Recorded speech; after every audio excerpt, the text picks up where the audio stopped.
أعوذ بالله من الشيطان الرجيم بسم الله الرحمن الرحيم الحمد لله رب العالمين اللهم صل على سيدنا محمد وعلى آل سيدنا محمد وبارك وسلم الحمد لله نحمده ونستعينه ونستغفره ونعوذ بالله من شرور أنفسنا ومن سيئات أعمالنا من يهده الله فلا مضل له ومن يضلله فلا هادي له أشهد أن لا إله إلا الله وأشهد أن محمدا عبده ورسوله قال الله تعالى في القرآن الحكيم والفرقان المجيد إن عدة الشهور عند الله 12 شهرا في كتاب الله يوم خلق السماوات والأرض منها 4 حرم ذلك الدين القيم فلا تظلموا فيهن أنفسكم قاتلوا المشركين كافة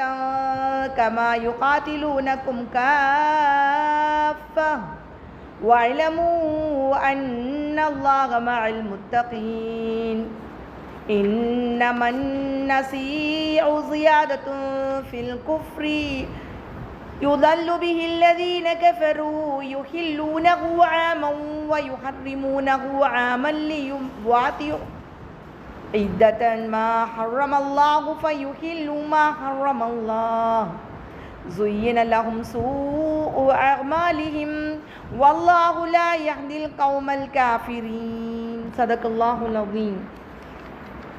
எல்லாம் வல்ல அல்லாஹ் சுப்ஹானஹு வ தஆலாவின் பெரும் கிருபை கொண்டும் என் பெருமானார் முஹம்மது முஸ்தபா ரசூலில் கரீம் ஸல்லல்லாஹு அலைஹி வஸல்லம் அவர்களுடைய துஆ பரக்கத் கொண்டும் ஆரம்பம் செய்கின்றேன். அஸ்ஸலாமு அலைக்கும் வரஹ்மத்துல்லாஹி வ பரகாத்துஹு. வலைக்கும் ஸலாம் வரஹ்மத்துல்லாஹி வபரகாத்துஹு. நிச்சயமாக அல்லாஹ்விடத்தில் அல்லாஹ்வுடைய பதிவு புத்தகத்தில் வானங்களையும் பூமியையும் படைத்த நாளில் இருந்தே மாதங்களின் எண்ணிக்கை 12 மாதங்கள் ஆகும். அவற்றில் 4 மாதங்கள் புனிதமானவை. இதுதான் நேரான மார்க்கமாகும். ஆகவே அம்மாதங்களில் போர் செய்து உங்களுக்கு நீங்களே அநியாயம் செய்து கொள்ளாதீர்கள். இணை வைப்பவர்கள் உங்கள் அனைவரோடும் போர் புரிவது போல நீங்களும் அவர்கள் அனைவரோடு போர் புரியுங்கள்.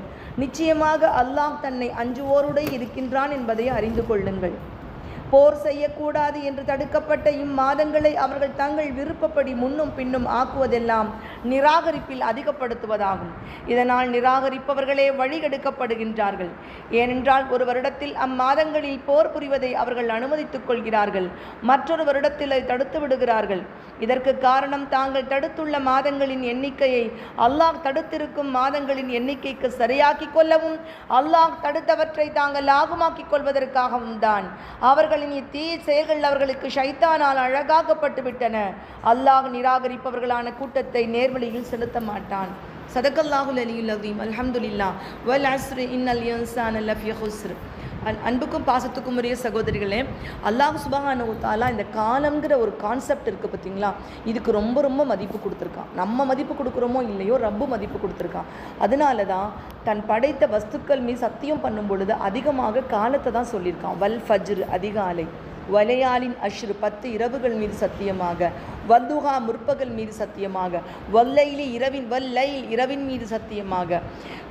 இப்படி அல்லாஹ் சுப்ஹானஹு வ தஆலா காலங்கள் மீது சத்தியம் பண்ணி வல் அஸ்ர் காலத்தின் மீது சத்தியமாக அப்படின்னு அதனுடைய பாட்டாக காலை இரவு முற்பகல் அப்படின்னு ஒவ்வொரு டைமாக பிரித்து சத்தியம் பண்ணி அல்லாஹு தஆலா காட்டியிருக்கான். ஏன்னா காலம் ரொம்ப ரொம்ப வேல்யூபிள். அல்லாஹ் சொல்லியிருக்கா காலத்தை வையாதீர்கள், காலம் நானாக இருக்கிறேன்னு சொல்கிறான். காலத்தை நம்மளால் கட்டுக்குள்ளே கொண்டு வரவே முடியாதுமா. ஆக்சுவலாக சயின்டிஃபிக்கலாகவே இப்போ டைமை பற்றி ரொம்ப வேல்யூபிளாக படிக்கிற பிள்ளைகளுக்கு ஓரளவுக்கு தெரியுமா. இவ்வளோ நாளாக நம்ம 3 டைமென்ஷன் மட்டும்தான் பார்த்துருக்கோம். அதாவது 3 அதாவது நீளம் அகலம் உயரம், இதை வச்சு தான் நம்ம எல்லா பொருளையுமே நம்ம அளப்போம். ஆனால் இப்போ சமீபத்தில் சொல்கிறாங்க நீளம் அகலம் உயரத்தோட டைமையும் வச்சு அளக்கணும். டைம் பொதுவாக ஒரு கதிரியக்கத்துக்கு மட்டும்தான் யூஸ் பண்ணுவாங்க. அது எவ்வளோ காலம் ஒரு அணு உண்டாகி ஒரு தனிமம் உண்டாகி ஆயிருக்குன்னு கண்டுபிடிக்கிறதுக்கு மட்டும்தான் டைம் யூஸ் பண்ணால். இப்போ எல்லாத்துக்குமே நீங்கள் டைம் யூஸ் பண்ணுங்கள், காலத்தை ரொம்ப முக்கியமாக எடுத்துக்கணும்னு சயின்ஸுமே சொல்லுதுமா. ஆனால் காலம் ரொம்ப ரொம்ப முக்கியமானது. காலம் எப்படிப்பட்டதுன்னாமா நம்ம ஆசைப்படி அதை முந்தி பிந்தி வச்சுக்கொள்ள முடியாது. சில பேருடைய வாழ்க்கையில் காலம் சில கொடுமையான விஷயங்களை பாடமாக நிகழ்த்தி இருக்குது. வருங்காலத்தில் உள்ள எல்லாருக்கும் ஒரு படிப்பினையாகவும் ஆக்கியிருக்குமா. அப்படிப்பட்ட ஒரு விஷயம்தான் மகா அலெக்சாண்டருடைய வாழ்க்கை. மகா அலெக்சாண்டர் உங்களுக்கு எல்லாருக்கும் தெரியுமில்லம்மா. அலெக்சாண்டர் த கிரேட் அப்படின்னு சொல்லுவாங்க. உலகத்தை, ஒட்டுமொத்த உலகத்தையும் தன்னுடைய ஆட்சிக்கு கீழே கொண்டு வரணும் அப்படின்னு நினச்ச ஒரு மன்னன் தான் அலெக்சாண்டர். அது மட்டும் இல்லாமல் அவனுக்கு வெற்றி தான் கிடச்சிச்சு. எந்த இடத்துலையுமே அவன் தோல்விங்கிறது அவனோட வாழ்க்கையிலே இல்லைம்மா. ஒரு பெரிய வெற்றி பிரயாணம் இந்தியாலாம் வந்தார். நம்ம சின்ன பிள்ளைல ஹிஸ்ட்ரியில் படிப்போம். அங்கே வடநாட்டில் போரஸ்ங்கிற மன்னன் தோக்கடிச்சதுக்கு பின்னாடி தைரியமாக நின்னதுக்காக அவனுக்கு பரிசாக அந்த நாட்டை கொடுத்துட்டு போனான். அவனா பிச்சையாக போட்டால் ஒழிய வெற்றியை அவனுக்கு எதிராக யாரும் வெற்றி அடையலை. அப்பேற்பட்ட ஒரு மகத்தான வெற்றிகரமான மனிதன். உலகமெல்லாம் சுற்றி முடிச்சுட்டாரு. சுற்றி எல்லாம் முடிச்சு துருக்கிக்கிட்ட போய் நிற்கிறாரு. அவருடைய தாய் மண்ணுக்கு போகிறதுக்கு 15 நாள் பிரயாணம் இருக்குது. எத்தனை நாள் பிரயாணம்மா? 15 நாள் பிரயாணம். அவருக்கு காய்ச்சல் வந்துடுது. அலெக்சாண்டருக்கு காய்ச்சல் வந்துடுது. அவருக்கு வாழ்க்கையினுடைய ரொம்ப வயசுலாம் கிடையாது, சின்ன வயசு தாம்மா. அதிகமாக சிம்டம்ஸ் காட்ட ஆரம்பிச்சிருது. மவுத்துடைய சிம்டம்ஸ் காட்ட ஆரம்பிச்சிருச்சு. காட்ட ஆரம்பித்தோன்னா அவர் கெஞ்சி, அவ்வளோ பெரிய மன்னர், அவருடைய பேரை கேட்டாலே மன்னர்கள் நடுங்குவாங்க. அப்பேற்பட்ட அந்த மன்னர் கெஞ்சி கேட்ட விஷயம் என்ன தெரியுமாம்மா? ஒரு 15 நாள் எனக்கு ஆயுஸ் போட்டு கொடுக்க சொல்லி எந்த ஒரு மருத்துவராவது பண்ண மாட்டாங்களா? ஒரு 15 நாள் எனக்கு ஆயுஸ் இருந்துச்சுன்னா என் சொந்த மண்ணில் இறக்க நான் விரும்புகிறேன். த லாஸ்ட் விஷ் ஆஃப் அலெக்சாண்டர்னு நீங்கள் அடிச்சிங்கனாலே வரும்மா. உண்மையிலே ரொம்ப பாவம்மா. கடைசி என்னுடைய சொந்த மண்ணில் நான் இறக்க விரும்புகிறேன், எனக்கு ஒரு 15 நாள் நான் உயிரோடு இருக்கிறதுக்கு எனக்கு அவகாசம் வாங்கி கொடுங்க அப்படின்னு சொல்லி கேட்டு கெஞ்சினார். ஆனால் அல்லாஹு தாலா அந்த அவகாசத்தை அவர் கொடுக்கல. அந்த இடத்துல தான் அவர் இறந்து போனார். அப்போது காலம்ங்கிறது எந்த ஒரு மனிதனாக இருந்தாலும், மன்னனாக இருந்தாலும், அவன் அன்னைக்கு பிச்சைக்காரனாக இருந்தாலும், காலம் யாருக்காகவும் காத்திருக்காது. யாருக்காகவும் அந்த காலம் என்ன செய்யாது? இப்போ இரக்கம் காட்டவும் செய்யாது. உனக்குரிய டைம் முடிஞ்சிட்டா அவ்வளோதான். அதுக்கு மேலே நீ யாருடைய டைமையும், நம்மக்கிட்ட இருக்க காசு பணத்தை யாருக்காவது கொடுக்கலாம். எப்படி நம்முடைய உடல் வலியை யாருக்கும் கொடுக்க முடியாதோ அதே மாதிரி நம்மக்கிட்ட இருக்கக்கூடிய டைமையும் நம்மளால் என்ன செய்ய முடியாது? யாருக்கும் கொடுக்கவும் முடியாது. அப்படிப்பட்ட இந்த காலத்தின் மீது அல்லாஹ் மாறி சத்தியம் பண்ணுறதை பார்க்குறப்ப இது எவ்வளோ ஒரு முக்கியமான விஷயம் அப்படின்னு நம்ம தெரிஞ்சு கொள்ளலாம். அதுலேயும் நம்ம ஹிஜ்ரி 1447 ஹிஜ்ரியில் நம்ம வந்திருக்கோம் இப்போம்மா. அப்போ நம்முடைய இஸ்லாமிய ஆண்டினுடைய கணக்கு 1500 நெருங்கிட்டோம் நம்ம. அப்போ நம்முடைய வாழ்க்கையில் அன்னைக்கு இருந்த வாழ்க்கையும் இன்னைக்கு இருந்த வாழ்க்கையும் எப்படி இருக்குது? இந்த 1500 வருடங்களுக்கு முன்பதாக இந்த இஸ்லாமிய ஹிஜ்ரியினுடைய ஆரம்ப கட்டத்தில் இருந்த மக்களுடைய ஈமான் எப்படி இருந்துச்சு? அதுக்கு அடுத்து தொடர்ந்து வந்த வலிமார்கள், அவங்களுடைய தாபியன்கள், சஹாபாக்கள், இவங்களுடைய ஈமான் எல்லாம் எப்படி இருந்துச்சு? இன்னைக்கு நம்முடைய ஈமான் எப்படி இருக்குது அப்படிங்கிறத நம்ம கண்டிப்பாக பார்க்கணும். இந்த ஹிஜ்ரத் அப்படிங்கிற இந்த வார்த்தையை சொல்லும் பொழுது 5 படிப்பினைகள் நமக்கு கிடைக்குதுமா. அதுதான் எனக்கு பயானா சொல்ல போகிறேன். சும்மா சாதாரணமாக நம்ம நிறைய பேருக்கு இது ஹிஜ்ரிங்கிறது ஞாபகமே இருக்காது. இது ஜனவரி 1 பறக்கும் மெசேஜ், ஹாப்பி நியூ இயர் அப்படின்னு பறக்கும். ஆனால் என்ன செய்யாது? அந்த நம்மளுடைய இஸ்லாமிய புத்தாண்டை பற்றின அவேர்னஸ் இருக்காது. இஸ்லாமிய மாதங்களுடைய பெயர்கள் கூட தெரியாது. இப்போ ஜான்வரி ஸ்டார்ட் பண்ணால் சொல்லுங்கள். January, February, June, July, August, October, November, December. சின்ன குழந்தை கூட சொல்லிடும். முஹர்ரம், சஃபர், ரஜப், ஒரு 3 குறள் 4 குறள். மிச்சவங்களுக்கெல்லாம் நான் தப்பாக சொல்லலைம்மா. நம்முடைய இஸ்லாமிய ஆண்டினுடைய மகிமையே நமக்கு தெரியலை. அதுதான் நான் இப்போ குரான் ஆயத்தில் படித்தேன். இந்த நம்முடைய இஸ்லாமிய ஆண்டு ஹிஜ்ரத்தினுடைய படிப்பினைகளுக்கு போகிறதுக்கு முன்னாடி இதை நம்ம பார்த்துடுவோம். இந்த இஸ்லாமிக் கேலண்டர் அப்படிங்கிறது அல்லாஹு தாலா குரானில் காலம் இப்படித்தான் இருந்தது, எந்த நிலையில் இருந்ததோ அந்த நிலைக்கு திரும்பி விட்டதுன்னு சொல்கிறான். நீங்கள் கேட்கலாம், அப்போ மற்ற கேலண்டர்ஸ்லாம் ஓகே இல்லையா அப்படின்னு கேட்கலாம். எல்லாமே நீங்கள் கணக்கு பண்ணக்கூடாதுன்னு நான் சொல்ல மாட்டேம்மா. பட் அது எல்லாமே மனிதன் தன்னுடைய வசதிக்கு தகுந்தவாறு வளைத்து கொண்ட காலங்கள் தான் எல்லாமே. இன்றைக்கி இங்கிலீஷ் வருஷத்தை எடுத்துக்கிட்டிங்கனாலே அது எதனால் ஜான் டு டிசம்பர் ஒரு வருஷத்துக்கு 365 நாள்னு சொல்லுவாங்க. இது எந்த அடிப்படையிலம்மா? பூமி சூரியனை சுற்றுறதுக்கு 365 நாள் ஆகுது. அதை கொண்டு தான் ஜான் டு டிசம்பர் கணக்கு பண்ணுறாங்க. ஆனால் ஆக்சுவலாக பூமி சூரியனை சுற்றுறதுக்கு 365 நாள் இல்லை, 365 நாள் ஆகுது. அப்போ அந்த கால் நாளை யார் கணக்கு பண்ணுறதுன்னு கேட்டால் நமக்கு தெரியாது. அவங்க 4 வருஷத்துக்கு ஒரு தடவை என்ன பண்ணிக்கிடுவாங்கன்னா லீப் இயர்னு போட்டு ஃபெப்ரவரியில் 29 நாள் போட்டு அது அந்த வருஷம், அப்போ அந்த வருஷம் மட்டும் கூட ஒரு நாள் சுற்றுதானா? இல்லை, அப்போ அந்த வருஷத்துக்கு முன்னாடி மௌத்தா போனவனுக்கு அது குறையாதான் இருக்கும், முக்காவது அளவில் குறைவாக தான் இருக்கும். இப்போ தங்களுடைய வசதிக்கு தகுந்தவாறு காலத்தை வளைத்து கொள்வது தான் மற்ற எல்லா காலங்களுமே. நம்ம இஸ்லாமிய மக்களுக்கே ஒரு பொறுமல் இருக்கும், என்னென்னா என்னடா இது தீபாவளியை அவங்க பொங்கல் எல்லாம் கிறிஸ்மஸ் எல்லாம் சொன்ன நாளில் கொண்டாடிட்டு போயிடுறாங்க, நம்ம மட்டும் பெரிய எதிர்பார்த்துருக்கணும், பார்த்தா ஒரு கூட்டம் முன்னாடி ஒரு கூட்டம், எவ்வளோ குழப்பங்கள் இதில் இருக்குது. நமக்கும் ஒரு ஸ்டெபிளைஸாக ஒரு நல்லா ஸ்டேபிளாக ஒரு நாள் இருந்துச்சுன்னா நம்மளுக்கும் நல்லா இருக்குமே அப்படின்னு நினைக்கலாம். கண்டிப்பாக அது கிடையாதுமா. இஸ்லாமிக் கேலண்டர் தான் நம்ம மனிதனுக்கு கட்டுப்படாமல் காலம் எப்படி இருக்குங்கிறத காட்டக்கூடியது. காலம் மனுஷனுக்கு கட்டுப்படவே படாதுமா. காலம் மனுஷனுக்கு கட்டுப்படணும்னு சொல்லியிருந்தா இன்றைக்கி பெரிய பெரிய கோடீஸ்வரர்கள்லாம் யாரும் மண்ணுக்குள்ளே போயிருக்க மாட்டாங்க. அவங்க காலத்தை கட்டுக்குள்ளே வச்சு இன்னும் கொஞ்சம் நாளைக்கு உயிரோடு இருந்துருக்குன்னு நினச்சிருப்பாங்க. ஆனால் காலம் மனுஷனுக்கு கட்டுக்குள்ளே வராதுங்கிறதுக்கு ஒரு அத்தாட்சியே நம்முடைய இஸ்லாமிக் கேலண்டர் தான். நீ நினச்சி இந்த பெற நிர்ணயிக்க முடியாது. பாரு, பெற தெரிஞ்சால் இன்னைக்கு இந்த மாதத்தை நீ ஆரம்பி, பெற தெரியலன்னா இந்த மாதத்தை நீ ஆரம்பிக்க முடியாது. காலம் மனிதனின் கைக்குள் கட்டுப்படாத ஒரு அற்புதம். அது மட்டும் இல்லாமல் இந்த காலத்தை இன்னொரு வகையில் நம்ம பார்க்கலான்னு சொன்னால், மனுஷன் இந்த உலகத்துக்கு வரதுக்கு அல்லாஹ் கொடுத்த முதலும் இந்த காலம் தான். இதை எந்த பெத்த தாய் தகப்பனால அந்த குழந்தைக்கு சொத்துக்களை எழுதி வைக்க முடியும், கல்வியை கொடுக்க முடியும், கல்யாணம் பண்ணி வைக்க முடியும், அவங்கள வளர்த்த ஆளாக்க உணவு கொடுக்க முடியும். ஆனால் காலத்தை கொடுக்க முடியாது. காலத்தை கொடுக்க முடிஞ்சிருந்தா எத்தனையோ குடும்பங்களில் சில மௌத்துக்கள் நடந்திருக்காது. அவங்க பிள்ளைகளுக்கு கண்டிப்பாக கொடுத்துருப்பாங்க. நினைச்சாலே கவலைப்படக்கூடிய ஒரு 15 வருஷங்களுக்கு முன்னாடி 2 குழந்தை ஆப்ரேஷன் பண்ணியாச்சு. இதோட குழந்தை போதும் கருத்தடை பண்ணியாச்சு. ஸ்கூல் வேன் கிளம்பி போன ஸ்கூல் வேனில் ஒரு ஆக்சிடெண்ட். அத்தனை பேர் 35 போன ஸ்கூல் வேனில் ஒரு பொண்ணும் ஒரு பையனும் மட்டும் இறந்து போயிட்டாங்க. அந்த 2 பேரும் யாருன்னா அந்த கருத்தடை செய்து கொண்டு அந்த தாயினுடைய 2 குழந்தைகள். அண்ணன் தங்கச்சி 2 பேரும் ஒரே சீட்டில் உட்காந்துருந்துருக்காங்க. அந்த 2 குழந்தைகளும் வஃபாத். இன்னா லில்லாஹி வ இன்னா இலைஹி ராஜிஊன். அப்போது அந்த பிள்ளைகளுக்கான கல்வியை கொடுக்க முடிஞ்ச அம்மா அத்தாவால், அந்த குழந்தைகளுக்கு தேவையான பஸ் வசதி எல்லாமே பண்ணி கொடுத்த தாய் தந்தையால் அந்த குழந்தைகளுக்கு கூட ஆயுஸ் கொடுக்க முடியலை. அது நம்ம கட்டுக்குள்ளே இல்லைம்மா. அப்போ இஸ்லாமிக் கேலண்டரே உணர்த்துறது என்னென்னா, காலம் உங்களுடைய கட்டுக்குள்ளே இல்லை, அதனால காலத்தை வீண்வரையும் பண்ணிடாதீங்க. காலத்தினுடைய அவேர்னஸை நம்ம தொழுகையே உணர்த்தும்மா. ஃபஜ்ர், லுஹர், அசர், மக்ரிப், இஷா, நம்முடைய தொழுகையினுடைய நேரங்களே காலத்தை கொண்டதாக தான் இருக்குது. அப்போது ஒரு ஃபஜ்ர் நேரம் உன்னை விட்டு பிரிகிறது, ஒரு லுஹர் நேரம் உன்னை விட்டு பிரிகிறது, ஒரு அசர் நேரம் உன்னை விட்டு பிரிகிறது, ஒரு மக்ரிப் உன்னை விட்டு பிரிகிறது, ஒரு இஷா உன்னை விட்டு பிரிகிறது. மரணத்திற்கு ஒரு வக்த் நீ முந்திவிட்டா என்பதை குறிக்கும் விதமாகத்தான் நாம் அல்லாஹ்விடம் ஆஜராகக்கூடிய அத்தியாவசிய கடமையான இந்த தொழுகை கூட காலத்தின் பெயராலேயே அழைக்கப்படுகிறதம்மா.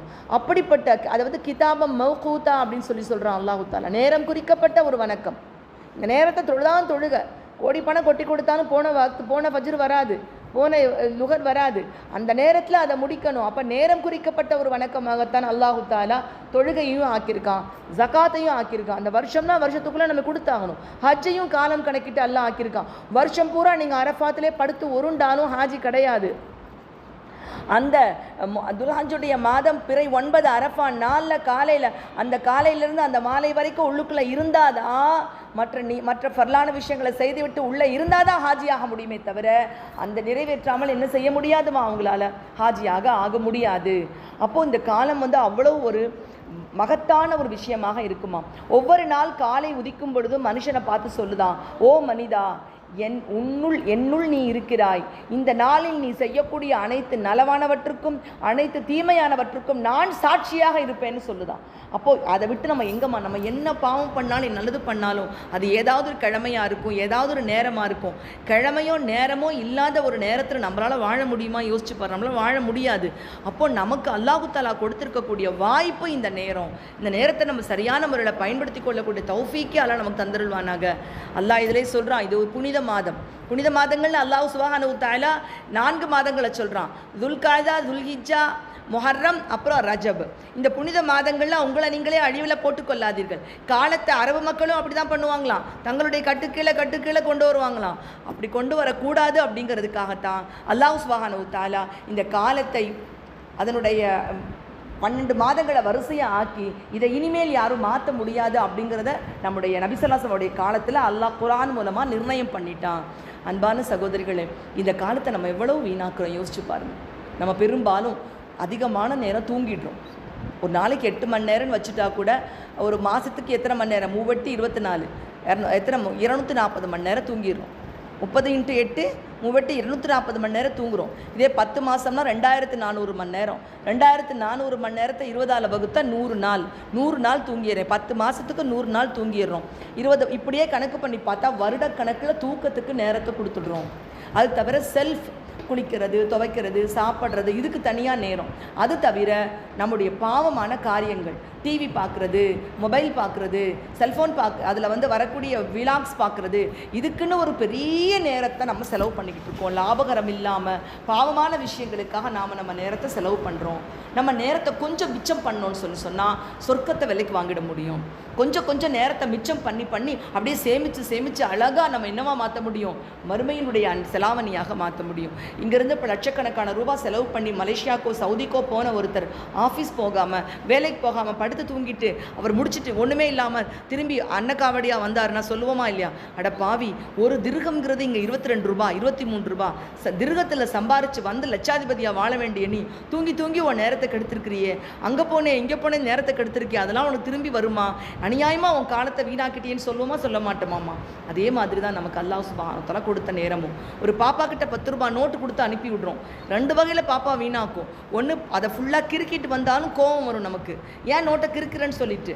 அதே நோட்டை கிறுக்காமல் அம்மா சொன்னாங்கன்னு பத்திரமா டீச்சர் சொன்ன எதுவுமே எழுதாமல் வந்தாலும் நமக்கு கோபம் வரும். எதுக்கு நோட் கொடுத்து விட்டு எழுதிட்டு வரதான் நோட் கொடுத்தேன்னு கேட்போமா? அது மாதிரி நமக்கு அல்லாஹ் காலம்ங்கிற நோட்டு புத்தகத்தை கொடுத்து அனுப்பியிருக்காமா?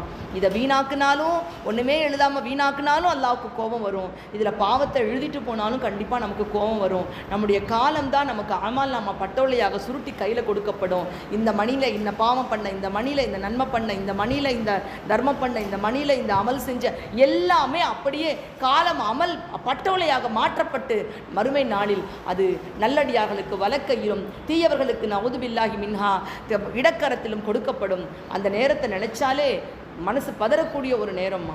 அல்லாஹ் அக்பர். அது வேற காலம். அப்போ இந்த காலத்தில் நம்ம ஒரு புதிய ஒரு ஹிஜ்ரி ஆண்டில் நம்ம எல்லாருமே இருக்கிறோம். மாஷா அல்லாஹ். இந்த ஹிஜ்ரி 1447 நமக்கு தெரிய வேண்டிய ஃபஸ்ட்டு விஷயம் முதல் படிப்பினை என்னென்னா, அந்த காலத்து மக்களுடைய ஈமானும் இந்த காலத்து மக்களுடைய ஈமானும் எப்படி இருக்குன்னு தயவு செஞ்சு கம்பேர் பண்ணுங்கள். 1000 வருஷம் இல்லை 10,000 வருஷம் போனாலும் முஸ்லீம்கள், கோடி வருஷம் கழித்து ஒரு மனிதன் முஸ்லீம் இருந்தாலும் அவன் எப்படி வாழணுங்கிற வழிகாட்டுதலை சஹாபாக்களும் நபி ஸல்லல்லாஹு அவர்களுடைய அழகான வழிகாட்டுதலில் வாழ்ந்து காமிச்சிட்டு தான் போயிருக்காங்க. அப்போ நாம் அந்த வாழ்க்கையில் எதை தொலைச்சிருக்கோம் அப்படின்னு யோசிச்சு பார்க்கணும். நமக்கு பிறக்கிற பிரச்சனைகளுக்கு என்ன காரணம்? ஏன் இந்த இஸ்லாமிய சமுதாயம் பல சிக்கல்கள் சந்திச்சுட்டு இருக்குன்னு சொன்னால், அந்த ஹிஜ்ரியினுடைய பிறப்பு முதல் மாதத்தில் நாம் யோசிக்க வேண்டிய விஷயம், அன்னைக்கு இருந்த ஈமான் இன்னைக்கு எங்கே போச்சு? அன்றைக்கி இருந்த ஈமான் நபி ஸல்லல்லாஹு அலைஹி வஸல்லம் வாழ்க்கையில் எடுத்துக்கலாமா? நபி ஸல்லல்லாஹு அலைஹி வஸல்லம் அவர்கள் போருக்கு போயிட்டு திரும்பி வர்றாங்க. திரும்பி வரக்கூடிய வழியில் ஒரு மரக்கிளை இருக்குது. எவ்வளவு அசதியோ தெரியல தங்க நபிக்கு. அப்படியே படுத்துட்டாங்க, அந்த இடத்துல படுத்துட்டாங்க. தன்னுடைய வாளை கிளையில் தொங்க விட்டுட்டு தூங்கிட்டாங்க. கண்ணை முழிச்சு பார்க்குறாங்க, எதிரியினுடைய கையில் வாள் இருக்குது, நெஞ்சுக்கு நேராக நீட்டிக்கிட்டு நிற்கிறான். ஆனால் நெஞ்சுக்குள்ளே வாழை வைக்கலை. அவனுக்கு அல்லாஹ் நாடலை. அவனை பார்த்து நபி ஸல்லல்லாஹு அவங்களை பார்த்து கேட்குறான், இப்பொழுது உங்களை காப்பாற்றுபவர் யார் அப்படின்னு கேட்குறான். உங்களை இப்போ யார் காப்பாற்ற போகிறாங்க? உங்களை யார் காப்பாற்றுவாங்க அப்படின்னு சொல்லி கேட்குறான். அப்போ நபி ஸல்லல்லாஹு அவங்களுக்கு கொஞ்சம் கூட அசரலை, பயப்படலை, நடுங்கலை, துடிக்கலை, அமைதியாக சொல்கிறாங்க, அல்லாஹ். நெஞ்சுக்கு நேராக வாழ் இருக்கக்கூடிய நேரத்தில் கூட கொஞ்சம் கூட பதற்றம் இல்லாமல் வெளிவந்த அந்த அல்லாஹ் என்ற வார்த்தையை கேட்ட அந்த மனிதனுக்கு கை நடுங்கி, அவனுடைய கண்கள் கலங்கி, உடல் நடுங்கி அந்த கத்தி கீழே விழுந்துருச்சு. இப்போ அதே கத்தி நபி ஸல்லல்லாஹு அலைஹி அவர்களுடைய கைக்கு வந்துருச்சு. இப்போ அவனுடைய நெஞ்சுக்கு நேராக கத்தி இருக்குது. அவன்கிட்ட கேட்குறாங்க, உன்னை காப்பாற்றுபவர் யார் என்பதை போல பார்க்குறாங்க. அப்போ அந்த மனுஷன் சொல்கிறான், நீங்கள் தான் என்னை காப்பாற்றணும் தலைவா, என்னை விட்டுருங்க, என்னை ஒன்றும் செஞ்சிடாதீங்க என்று சொன்னவனாக உயிர் பிச்சை கேட்டு அந்த இடத்தை விட்டு ஓடி சென்றான்.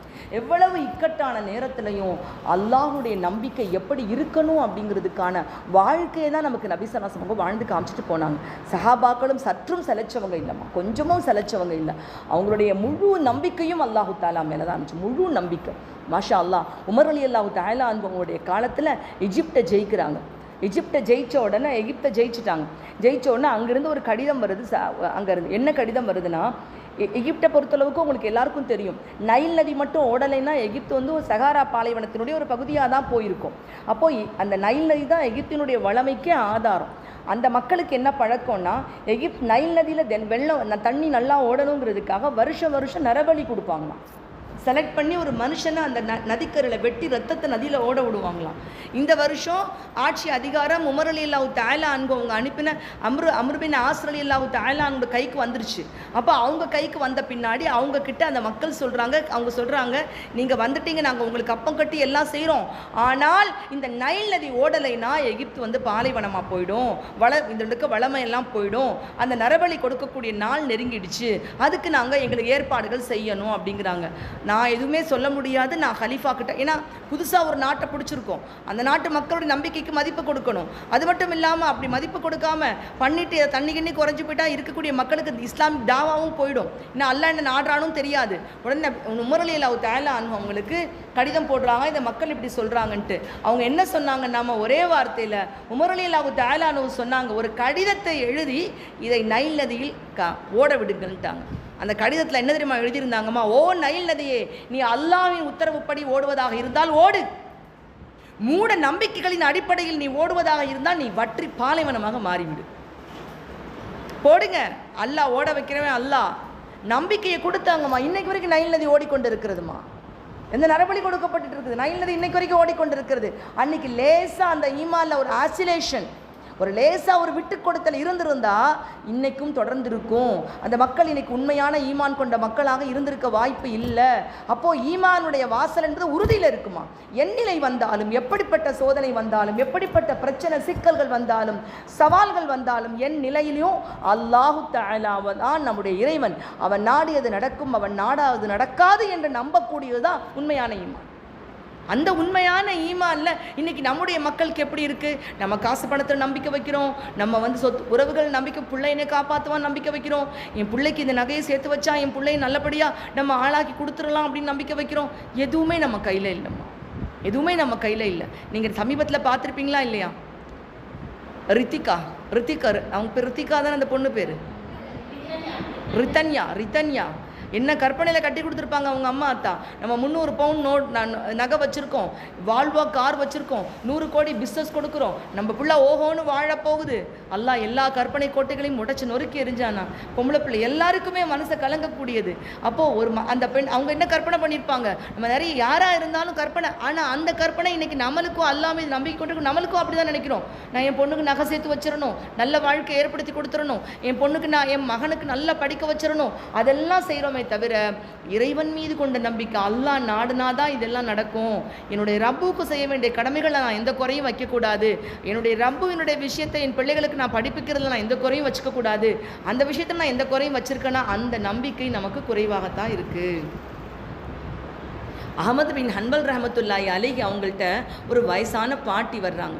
ஒரு வயசான பாட்டி அஹமது பின் ஹன்பல், ஐயா எனக்கு ஒரு சந்தேகம் இருக்குது, உங்கள்கிட்ட கேட்குறதுக்காக வந்திருக்கேன். அவங்க பெரிய இமாம், அவங்கள்ட்ட கேட்குறதுக்காக வர்றாங்க. வயசான பாட்டி அவங்க சொல்கிறாங்க, நான் வந்து பஞ்சிலிருந்து நூல் நூற்று தான் நான் என்னோடய பொழப்பு நடத்திட்டுருக்கேன். நான் பஞ்சிலேருந்து நூல் நூற்கிறதுக்கு எப்போவுமே வந்து இரவு நேரத்தில் நான் வந்து நிலவினுடைய வெளிச்சத்தில் நூற்பேன். வெளியே வந்து உட்காந்து பௌர்ணமியாக இருக்கப்போ வெளிச்சமாக இருக்கும், நிலவினுடைய வெளிச்சத்தில் நூற்பேன். பகல் நேரத்தில் சூரிய வெளிச்சத்தில் நூற்றுருவேன். நான் ஏழ்மையானவன் தான், நான் இதை கொண்டு தான் நான் என்னோட ஜீவனம் நடத்திட்டுருக்கேன். அந்த அன்னைக்கு அமாவாசை, அந்த நிலவு வரவே இல்லை, மேகமூட்டமோ ஏதோ நிலவு வரலை எனக்கு.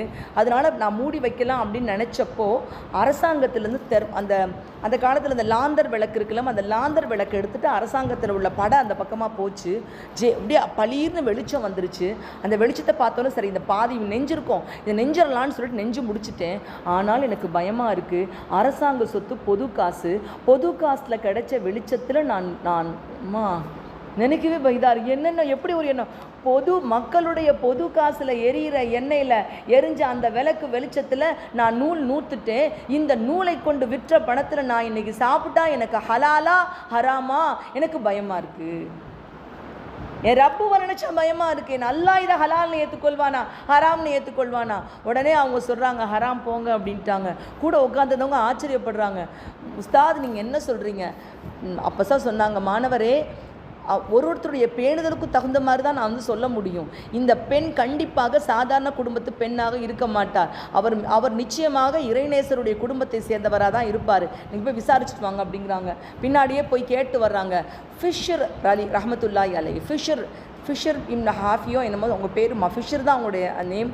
அந்த அவங்களுடைய சகோதரி இவங்க அப்படின்னு நான் சொன்னேன்னா இல்லையா, அவங்க சொல்கிறாங்க அந்த நல்லடியார்கள் சின்ன சின்ன விஷயத்தில் கூட ஹலால் ஹராம் பேணணும்னு நினைப்பாங்க. அவங்க அவ்வளவு துல்லியமாக இருக்கும் பொழுது அது கூட ஒரு குழப்பமான விஷயங்களின் பக்கம் கூட ஒரு சந்தேகத்துக்கு இடத்தின் விஷயத்தில் கூட அவங்க போயிடக்கூடாது அப்படிங்கிறதுக்காகத்தான் நான் இந்த ஏற்பாடு நான் பண்ணேன் அப்படின்னு சொல்கிறாங்க.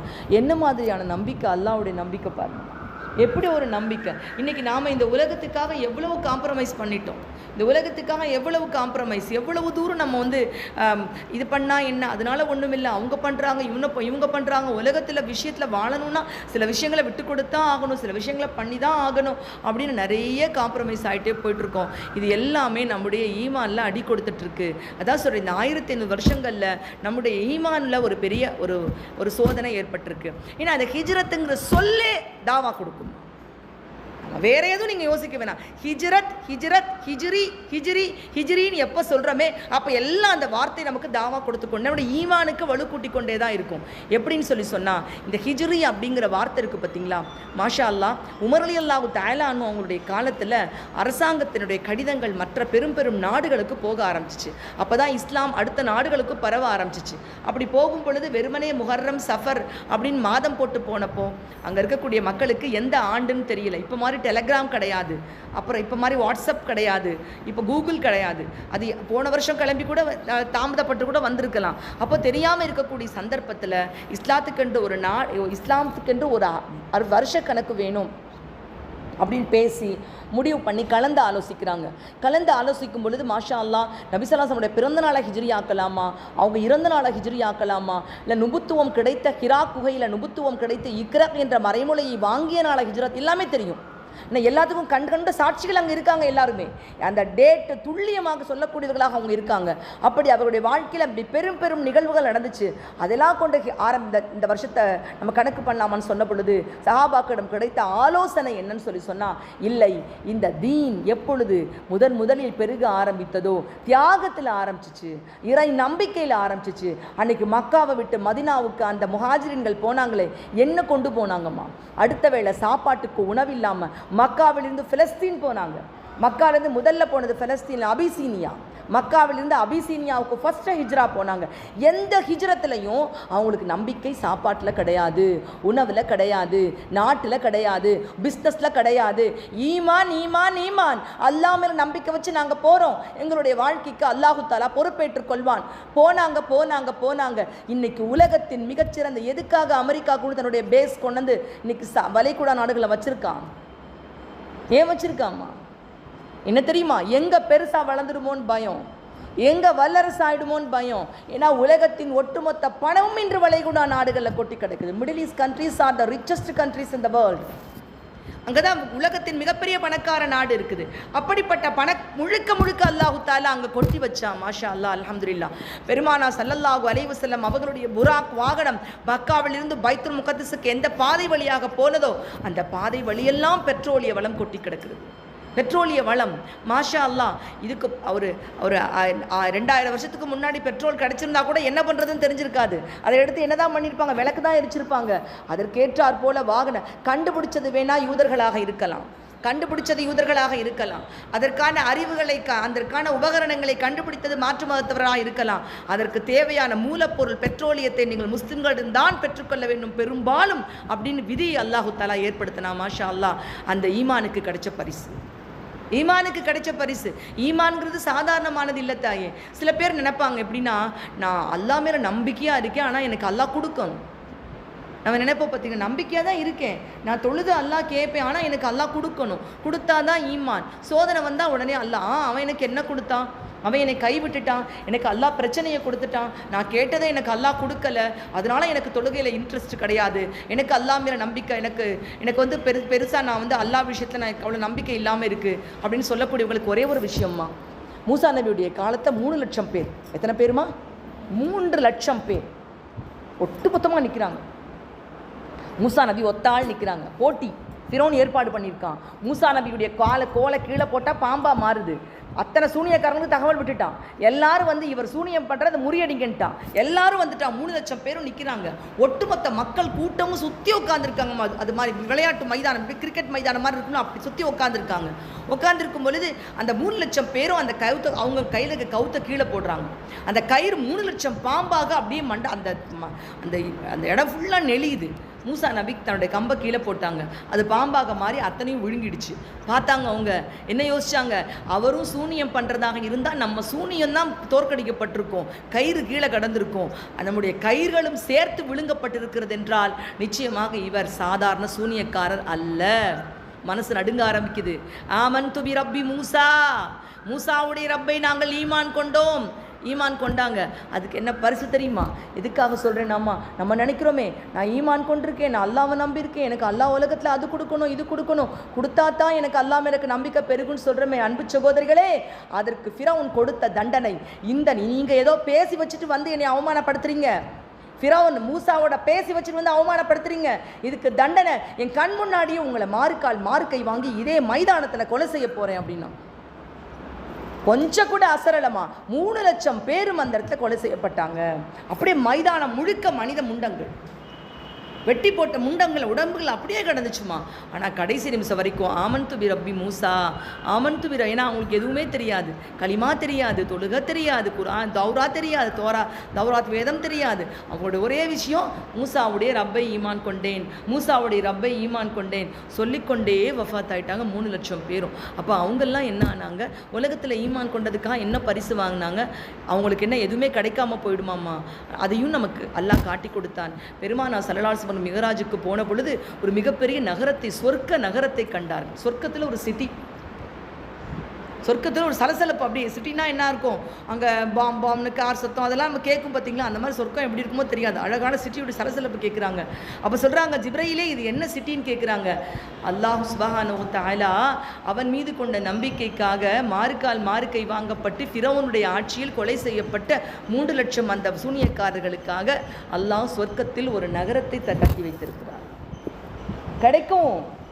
கிடைக்காம இருக்காது, உலகத்தில் கிடைக்காம இருந்திருக்கலாம். ஈமானுக்கு பதில் பகரம் நமக்கு மறுமையில் கிடைக்கும்.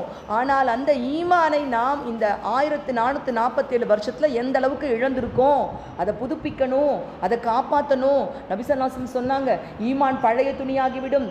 ஜத்திது ஈமானக்கும் பிதிக்ரி லா இலாஹா இல்லல்லாஹ், லா இலாஹ இல்லல்லாஹு என்ற கலிமாவை கொண்டு உங்களுடைய ஈமானை புதுப்பித்துக் கொள்ளுங்கள். சொல்லிக்கிட்டே இருந்தாங்க. அந்த ஈமானுடைய புதுப்பிப்பு நம்மக்கிட்ட எப்படி இருக்குது அப்படிங்கிறத நம்ம பார்க்கணுமா. அல்லாஹ் சுப்ஹானஹு வ தஆலா கொடுத்த அந்த ஈமான் நம்மக்கிட்ட எப்படி இருக்குது? அம்மா ஆசிம் ரலியல்லாஹு தஆலா அன்ஹு அவங்க யார் தெரியுமாம்மா, ஒரு வெளியூர்லேருந்து ஒரு கூட்டம் வருது. வந்து நபி ஸல்லல்லாஹு அலைஹி வஸல்லம் அவங்கள்ட்ட வந்து சொல்கிறாங்க, உங்கள்கிட்ட சொல்லியிருப்பேன்னு நினைக்கிறேன் நான், அது வந்து யார் குனூத்தினுடைய வரலாறுல சொல்லியிருப்பேன். வந்து சொல்கிறாங்க, யார் சொல்லலாம், நீங்கள் உங்கள் ஆளுகளை எங்களுக்கு ஒரு குரூப் அனுப்புங்க, எங்களுக்கு தீனை எட்டி வைக்கிறதுக்கு அப்படின்னு சொல்கிறாங்க. அப்படி சொல்லி ஏமாற்றி கூட்டி கொண்டு போய் அந்த குழுவையே கொலை பண்ணுறாங்க. அதில் ஆசிம் ரலியல்லாஹு தஆலா அன்ஹு அவங்களுக்கு மட்டும் ஒரு பெரிய கவலை. என்ன காரணம்னா, அவர்கள் வந்து அவர்களுடைய தலைக்கு குறைஷிகள் விலை வச்சுருந்தாங்க.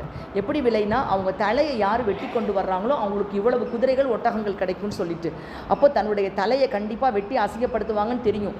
சண்டைக்காக கீழே இறங்கி வர்றாங்க. ஒரே ஒரு துவா கேட்டாங்க, என்னை காப்பாற்று. அதெல்லாம் கேட்கல, எனக்கு ஆயுசு இவ்வளோதானா, கண்டிப்பாக இப்படி தான் நான் முடிஞ்சிருவேன், ஒன்று படுக்கையில் இருந்தாலும் மௌத்தா போயிடுவேன், அப்படி தான் அவங்க நினச்சி ஆசைப்படுவாங்கம்மா. மாஷா அல்லாஹ், அல்ஹம்துலில்லாஹ் அவங்க கீழே இறங்கிட்டாங்க. கீழே இறங்கின உடனே அல்ஹம்துலில்லாஹ் சண்டை போட போகிறப்ப, யா அல்லாஹ் நான் உன்னுடைய பாதையில் உயிர் விட போகிறேன் ரப்பு, என் உடலை எதிரிகள் கையில் கிடைக்க விடாமல் நீ பாதுகாத்து விடு யா அல்லாஹ். சத்தமாக துவா செஞ்சாங்க. ஏன் இந்த விஷயங்கள் நமக்கு கிடைக்குதுன்னா, இதை கேட்டவர்கள் பின்னால் ஈமான் கொண்டிருக்காங்க. அதனால் அவங்க மூலமாக இந்த விஷயங்கள் எல்லாம் நமக்கு வருது. வந்தோடனே வஃபாத் ஆயிட்டாங்க. அவங்க தலையை வெட்டுறதுக்காக எல்லாரும் துடிச்சுக்கிட்டு வர்றாங்க. வரும்பொழுது மலையிலேருந்து கதம்ப வண்டுகள், மலையில் குலவிகள் மாதிரி கதம்ப வண்டுகள் பெருசாக கூடு கட்டியிருக்குமா. அது தன்னான சில நேரம் காத்தடிச்சு கலைஞ்சிடுமாமா, அது கடிச்சா விஷம். அப்படி கலைந்த ஒரு கதம்ப வண்டு கூட்டம் வந்து அப்படியே அவங்க உடம்பை மொச்ச உடனே இவங்க என்ன பண்ணிட்டாங்க, வந்தவங்க சரி கொஞ்சம் நேரத்துக்கு மொச்சிருக்கும், காலையில் அது திரும்ப பறந்து போயிடும், அது போனதுக்கப்புறம் தலையை வெட்டிக்கலான்ட்டு வெளியே வந்துட்டாங்க. அன்று இரவு பெய்த பெருமழையில் அந்த உடல் அடித்து செல்லப்பட்டது. அன்று இரவு பெய்த பெருமழையில் அந்த உடல், இதுதான் நம்பிக்கை. சொல்லி அடித்தாங்க மாதிரி இதான் எனக்கு வேணும் அல்லா, அதுக்காக தியாகம் செய்யாமல் அப்படியே வானத்துலேருந்து கொட்டணும்னு நினைக்கல. அல்லா உன்னை நம்பியிருக்கேன், எனக்கு கிடைக்கும் அப்படிங்கிற உயர்ந்த நம்பிக்கையோடு ஈமானோடு வாழ்க்கையை வாழ்ந்தாங்க சகோதரிகளே. ஹிஜ்ரத் செய்த ஹிஜ்ரத்துக்கு பின்னாடி தான் தீன் வளர்ந்தது. ஹிஜ்ரத்துக்கு பின்னாடி தான் பத்ருடைய வெற்றி கிடைச்சிச்சு. ஹிஜ்ரத்துக்கு பின்னாடி தான் இஸ்லாமிய சட்டங்கள் முழுமையானது. ஹிஜ்ரத்துக்கு பின்னாடி தான் இந்த தீனுக்கான அர்த்தம் கிடைச்சிச்சு. ஹிஜ்ரத்துக்கு பின்னாடி தான் மக்காவுடைய வெற்றி கிடைச்சிச்சு. அப்போது ஹிஜ்ரத்துக்கு பின்னாடி தான் அல்லாஹ் மகத்தான வெற்றிகளை கொடுத்துருக்கான்னு சொன்னால் அந்த ஹிஜ்ரத் செய்த மக்களுடைய ஈமானின் பரிசு அது. ஈமானுக்கு அல்லாஹ் பரிசு கொடுத்தான், அவங்க நம்பிக்கைக்கு எல்லாம் பரிசு கொடுத்தான். மாஷா அல்லாஹ். எதுவுமே வேண்டாம் எங்களுக்கு, எல்லாமே இல்லாட்டியும் பரவாயில்ல, அல்லாஹ் ரப்பு நீ உனக்காக நாங்கள் எல்லாம் விட்டுட்டு போகிறோம் நாங்கள் அப்படின்னு போனாங்களே, அந்த நம்பிக்கைக்கு அல்லாஹ் தஆலா கொடுத்த பரிசு. நம்பர் 1 படிப்புன்னு நம்முடைய ஈமானை சரி செய்ய நம்ம முயற்சி பண்ணணுமா? அதுக்கு தான் நிஸ்வான்கள் இருக்குது. ஏன்னா இது சும்மா வீட்டில் உட்காந்துட்டு நம்ம சமையல் பண்ணிவிட்டு நம்ம ஏதோ தெரிஞ்சதை ஓதிக்கிட்டு அப்படிலாம் வாழ்ந்தாலும் அந்த ஈமான் நம்ம சரி பண்ண முடியாது. கண்டிப்பாக நம்முடைய ஈமான் உறுதியடைய, நம்முடைய ஈமான் குறைய அடையாமல் இருக்க, நம்முடைய ஈமான் நம்முடைய முன்னோர்களுடைய சஹாபாக்களுடைய நபிமார்களுடைய ஈமான் அளவுக்கு போகலைன்னா கூட ஓரளவுக்கு அதில் மரண காலத்தில் கலிமாவை நம்ம நாவில் கொண்டு வரக்கூடிய அளவுக்காவது அதில் அசைவு இல்லாமல் இருப்பதற்கு கண்டிப்பாக நமக்கு முயற்சி வேண்டும். அப்படிப்பட்ட அழகான முயற்சிக்கான களம் உங்களுக்கு மதரசாக்கள் அமைச்சு கொடுக்கும் சகோதரர்களே. அதனால தான் ஹிஜ்ரத் 1447 ஆண்டில் ஒருவேளை இங்கே மதரசாவுக்கு ரெகுலராக வராதவங்க யாராவது இருந்தீங்கன்னா என்ன காரணம் வேணாலும் நீங்கள் சொல்லலாமா? எங்களுக்கு அந்த காரணம், வீட்டு வேலை, அது இதுன்னு என்ன காரணங்கள்லாம் சொல்லலாம் சகோதரிகளே. ஆனால் எந்த காரணம் நியாயமான காரணம் இல்லை. நம்முடைய ஈமானுக்காக உயிரையே கொடுத்து தியாகம் செய்த எத்தனையோ மக்களுடைய வரலாறு முன்னாடி இருக்கிறப்போ எங்களால் சின்ன சின்ன விஷயங்கள் தியாகம் பண்ணிட்டு மதரசாவுக்கு வர முடியாது அப்படின்னு சொன்னோன்னு சொன்னால் ஷைத்தான் நமக்கு ஒரு மகத்தான வலையை போட்டு வச்சுருக்கான் அப்படின்னு தான் அர்த்தம். அல்லாஹ் நம்மளை பாதுகாக்கட்டும் சகோதரிகளே. அடுத்து 2வது என்ன தெரியுமாம்மா? இந்த ஹிஜ்ரிங்கிற பேரை கேட்டு நம்ம கிடைக்கக்கூடிய படிப்பினை தியாகம். ஜாஹிது ஃபி சபீலில்லாஹி ஹக்கத்து ஜாஹிது. உண்மையான முயற்சியாக, உண்மையான தியாகமாக நீங்கள் அல்லாஹ்வுடைய பாதையில் தியாகம் செய்யுங்கள்னு சொல்கிறாங்க. செய்யுங்க. எதுக்காக? நீங்கள் உலகத்தை நல்லா அனுபவிங்க, நல்ல தூங்குங்க, நல்ல சாப்பிட்டுட்டே இருங்க, அப்படியே சொல்லிக்கிட்டே மட்டும் அல்லாஹ் இருக்கலை. உண்மையான ஜிஹாது செய்யுங்கள். ஜிஹாதுங்கிறது கெட்ட வார்த்தையாக தீவிரவாதம்னு ஆக்கி வச்சுருக்காங்க. ஜிஹாதுங்கிறது ஜஹதுனா முயற்சின்னு அர்த்தம்.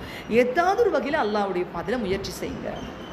உண்மையான முயற்சியாக பண்ணுங்க. 4 பேருக்காக இல்லை, உங்களுடைய ஆன்ம வளர்ச்சிக்காக, உங்கள் மறுமையுடைய வெற்றிக்காக, நம்முடைய ஈமானுடைய உறுதிக்காக அது தியாகத்தை நம்ம செய்யணும். ஏன்னா அன்னைக்கு அந்த தியாகத்தை செஞ்சாங்க. ஜின்னீராங்கிற ஒரு பெண் கலிமா சொல்லிட்டாங்க. நம்மள பெரிய பணக்காரங்க கிடையாது, சுதந்திரமான பெண் கிடையாது, ஒரு அடிமை பெண் ஜின்னீரா. இன்றைக்கி நிறைய பேர் ஜின்னீரான்னு பேர் வைக்கிறாங்கம்மா, ஃபேஷன் ரொம்ப நாள் இல்லாமல் இருந்துச்சு. இங்கே யாராவது ஜின்னீரா இருக்கீங்களா? ஜின்னீரா அற்புதமான ஒரு பெண்மா இருக்காங்களா? இங்கே யாரும் இல்லை. ரொம்ப அழகான பேருமா ஜின்னீராங்கிற பேர். அந்த ஜின்னீராங்கிற அந்த பெண்ணை அவங்களோட எஜமான் கையில் சாட்டை எடுத்துக்கொண்டு நீ ஈமானை விடு, அல்லாஹ் அது ஆரம்ப காலகட்டம், குரான் முழுமையடையலை, தொழுகை முழுமையடையலை, ஆனால் ஈமான் மட்டும் பரிபூர்ணமாக இருந்துச்சுமா. எடுத்து அடிக்கிறாங்க. அடிக்க லா இலாஹ இல்லல்லாஹ் முஹம்மது ரசூலுல்லாஹ் சொல்லிக்கிட்டே இருக்காங்க. ஒரு அடி வேகமாக அடித்ததில் அந்த சாட்டையினுடைய நுனி சுற்றி 2 கண்ணையும் உள்ளே போயிட்டு வெளியே வருதுமா. வந்ததோட 2 கண்ணும் பார்வை போயிடுச்சு. 2 கண்ணையும் பார்வை இல்லை. யோசிச்சு பாருங்க. நமக்கு இன்னைக்கு ஒரு கஷ்டம் வந்த உடனேயே அல்லாஹ் எங்களுக்கு கை விட்டுட்டானே, அல்லாஹ் எங்களுக்கு அப்படி பண்ணிட்டானே, அல்லாஹ் எங்களுக்கு இப்படி பண்ணிட்டானேங்கிறோம். ஈமானுக்காக அந்த பெண் அடி வாங்கி கொண்டிருக்கிறாள். அந்த பெண்ணுக்கு துன்பத்துக்கு மேல் மறு துன்பமாக கண் பார்வை போயிடுச்சு. அந்த எஜமான் சிரிக்கிறான். அடே பாத்தியா, ஜின்னீராவுக்கு லாத் உஸ்ஸா தெய்வங்களை எல்லாம் மறுத்து விட்டாலே, லாத் உஸ்ஸா தெய்வங்களை எல்லாம் மறுத்து விட்டதால் லாத்தும் உஸ்ஸாவும் அவளை சபித்து விட்டது. அவருடைய கண் பார்வை போயிடுச்சுன்னு கத்துறான் அந்த எஜமான். அந்த கண் பார்வை போன அந்த வேதனையோடு அந்த பெண் திருப்பி கத்துறாங்க. லாத் உஸ்ஸா என் பார்வையை பிடுங்கவில்லை, எனக்கு யார் பார்வையை கொடுத்தானோ அந்த அல்லாஹ் என் பார்வையை எடுத்திருக்கிறான். அதே அல்லாஹ் நாடினால் எனக்கு பார்வையை மீட்டு கொண்டு வருவான். சொல்லி முடிச்ச மறுவினாடி போன பார்வை பளிச்சின் கண்ணு திரும்பி வருதுமா. ஜின்னீரா மௌத்தாகிற வரைக்கும் ஊசியில் நூல் கோத்தாங்க. தியாகம் செஞ்சாங்கம்மா மார்க்கத்துக்காக தியாகம் செஞ்சாங்க. இன்றைக்கி நம்மெல்லாம் எப்படி இருக்கோம் தெரியுமாம்மா? யாரோ இந்த அப்பன் சொத்தில் தின்னுட்டு உட்காந்துருக்கான் பார்த்தீங்களா, அந்த கதை தான் நம்ம எல்லாருமே. குன்று போல இருந்து குந்தி தின்றால் குன்றும் பழமொழி என்ன? குன்றும் மாளும் குந்தி தின்றால் குன்றும் மாளும். குந்திக்கிட்டே நம்ம அத்தாவுடைய சொத்தை தின்னுட்டு இருக்கிற நல்லதுன்னு நினைக்கிற மாதிரி நம்ம தாத்தா நம்முடைய நானா செஞ்ச தியாகத்தில் வந்த ஈமானை அப்படியே உட்காந்துட்டு வீட்டில் உட்காந்துட்டு எந்த தியாகமும் செய்யாமல் நம்ம அப்படியே சாப்பிட்டு இருந்தால் நம்முடைய ஈமான் பரிசுத்தமாக இருக்கும் நம்ம நினைக்கிறோம். நிச்சயமாக இருக்காதுமா. ஈமானுக்கான தியாகம் நமக்குள்ளாக வேணும். ஈமானுக்கான நபிமார்கள் தியாகம் செய்யலையா அந்த ஈமானுக்காக? நபிமார்கள் தியாகம் செய்யலையா அந்த ஈமானுக்காக? அல்லாஹு அக்பர், எவ்வளவு தியாகம்மா! அன்பு கண்மணியான சகோதரிகளே, பெருமானா ஸல்லல்லாஹு அலைஹி வஸல்லம் அவர்கள் அல்லாஹ் சுப்ஹானஹு வ தஆலா லவ்லா கலமா ஹலகத்துல் அஃப்லாக்னு சொன்னா, நபியே நீங்கள் இல்லைன்னா நான் எந்த உலகத்தையும் படைச்சிருக்க மாட்டேங்கிறான். எந்த உலகத்தையும் அவங்கள அல்லாஹு தாலா எப்படி அவங்க சொல்கிறாங்க, படைப்பால் நான் பிந்தியவன், பிறப்பால் நான் பிந்தியவன், படைப்பால் முந்தியவன் சொல்கிறாங்க. ஆதம் மண்ணுக்கும் தண்ணீருக்கும் இடையில் இருக்கும் பொழுதே நான் படைக்கப்பட்டு விட்டேன்னு சொல்கிறாங்க. படைப்பால் மனித படைப்பாக அவங்க வர்றது லேட்டாக இருந்தாலும் முதல் படைப்பாக அல்லாஹு தாலா படைத்தது நபி ஸல்லல்லாஹு அலைஹி வஸல்லம் அவர்களுடைய ரூஹத்தை அல்லாஹ் படைத்தான். அந்த உயிரத்தை அல்லாஹ் படைத்தான். அதான் நபி ஸல்லல்லாஹு அலைஹி வஸல்லம் சொல்கிறாங்க, பிறப்பால் ஆதம் எனக்கு முந்தியவராக இருந்தாலும் படைப்பால் நான் ஆதத்துக்கு முந்தியவராக இருக்கிறேன். அவர் எனக்கு பிறப்பால முந்தி இருக்கலாம், ஆனால் படைப்பால் நான் முதல்ல உள்ளவன் அப்படின்னு நபி ஸல்லல்லாஹு அலைஹி வஸல்லம் சொல்கிறாங்க.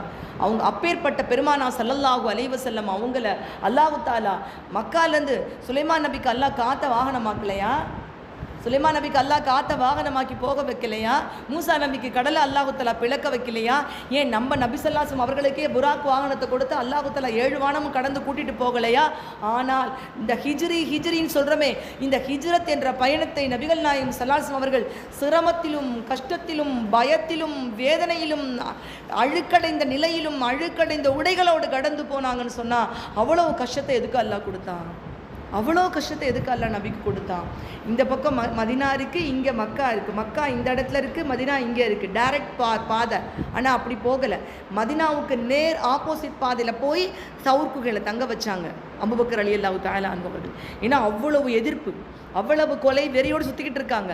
அங்கே போய் அங்கே தங்கி இருந்து லா தஹ்சன் இன்னல்லாஹ் மஅனா, கவலைப்படாதீங்க அல்லாஹ் நம்மோட இருக்கிறான்னு அபூபக்கருக்கே ஆறுதல் சொல்லக்கூடிய அளவுக்கு எதிரிகளுடைய அச்சத்தை கொடுத்து, அல்லாஹு அக்பர்.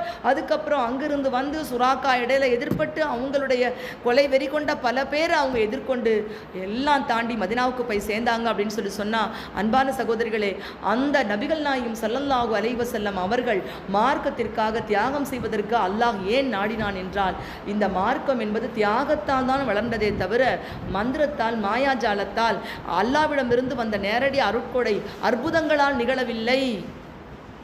தியாகம் பண்ணாங்க, எல்லாரும் தியாகம் பண்ணாங்க. சல்மான் ஃபார்சி ரலியல்லாஹு தஆலா அன்ஹு அவங்க ஈமான் கொண்டுட்டாங்க. அவங்க எப்படி ஈமான் கொண்டாங்க தெரியுமாம்மா?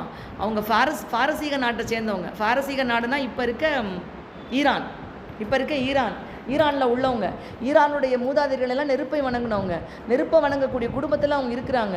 அவங்க இருந்தப்போ சல்மான் ஃபார்சி ரலியல்லாஹு தஆலா அன்ஹு அவங்க வீட்டில் இருக்கிறப்போ ஒரு நாள் வாலிபராக வெளியில் போகிறப்போ, அப்போ இஸ்லாம் கிடையாது, நபி ஸல்லல்லாஹு அலைஹி வஸல்லம் நபித்துவம்லாம் வரலை. அவங்க இருந்தது ஈரானில். அப்போ ஒரு கிறித்துவ குழு பாடல் பாடிக்கொண்டு அந்த தெருவழியாக போகிறாங்க. அவங்களுக்கு கிறிஸ்டியானிட்டி ரொம்ப பிடிச்சிருச்சு. அந்த குரூப்பில் போய் உட்காடுறாங்க. கிறித்துவராக மாற ஆசைப்படுறாங்க. வீட்டாருக்கு தெரிஞ்சிருச்சு. பெரிய பணக்காரவங்க, ரொம்ப பெரிய பணக்காரவங்க.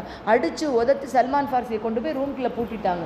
நமக்கெல்லாம் ஈமான் ரொம்ப ஈஸியாக கிடைச்சிருக்குமா? தான் அதனுடைய மதிப்பு நமக்கு தெரியலம்மா. அதுக்கு தியாகம் செய்யணுங்கிற எண்ணம் நமக்கு வரலை. அப்போ உள்ளே கொண்டு போய் பூட்டி வச்சுட்டாங்க.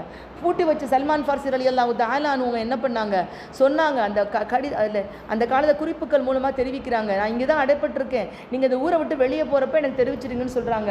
அதே மாதிரி அந்த குரூப் சொல்கிறாங்க, கம்பியை வளைச்சிக்கிட்டு வெளியே குதிச்சுட்டாங்க. உடுத்தின ஆடையோடு வெளியில் போனாங்க. வெளியில் போய் அந்த குரூப்போடவே போகிறாங்க. அங்கே போய் ஒரு பாதிரியாருக்கு பலகான ஊழியம் பண்ணுறாங்க.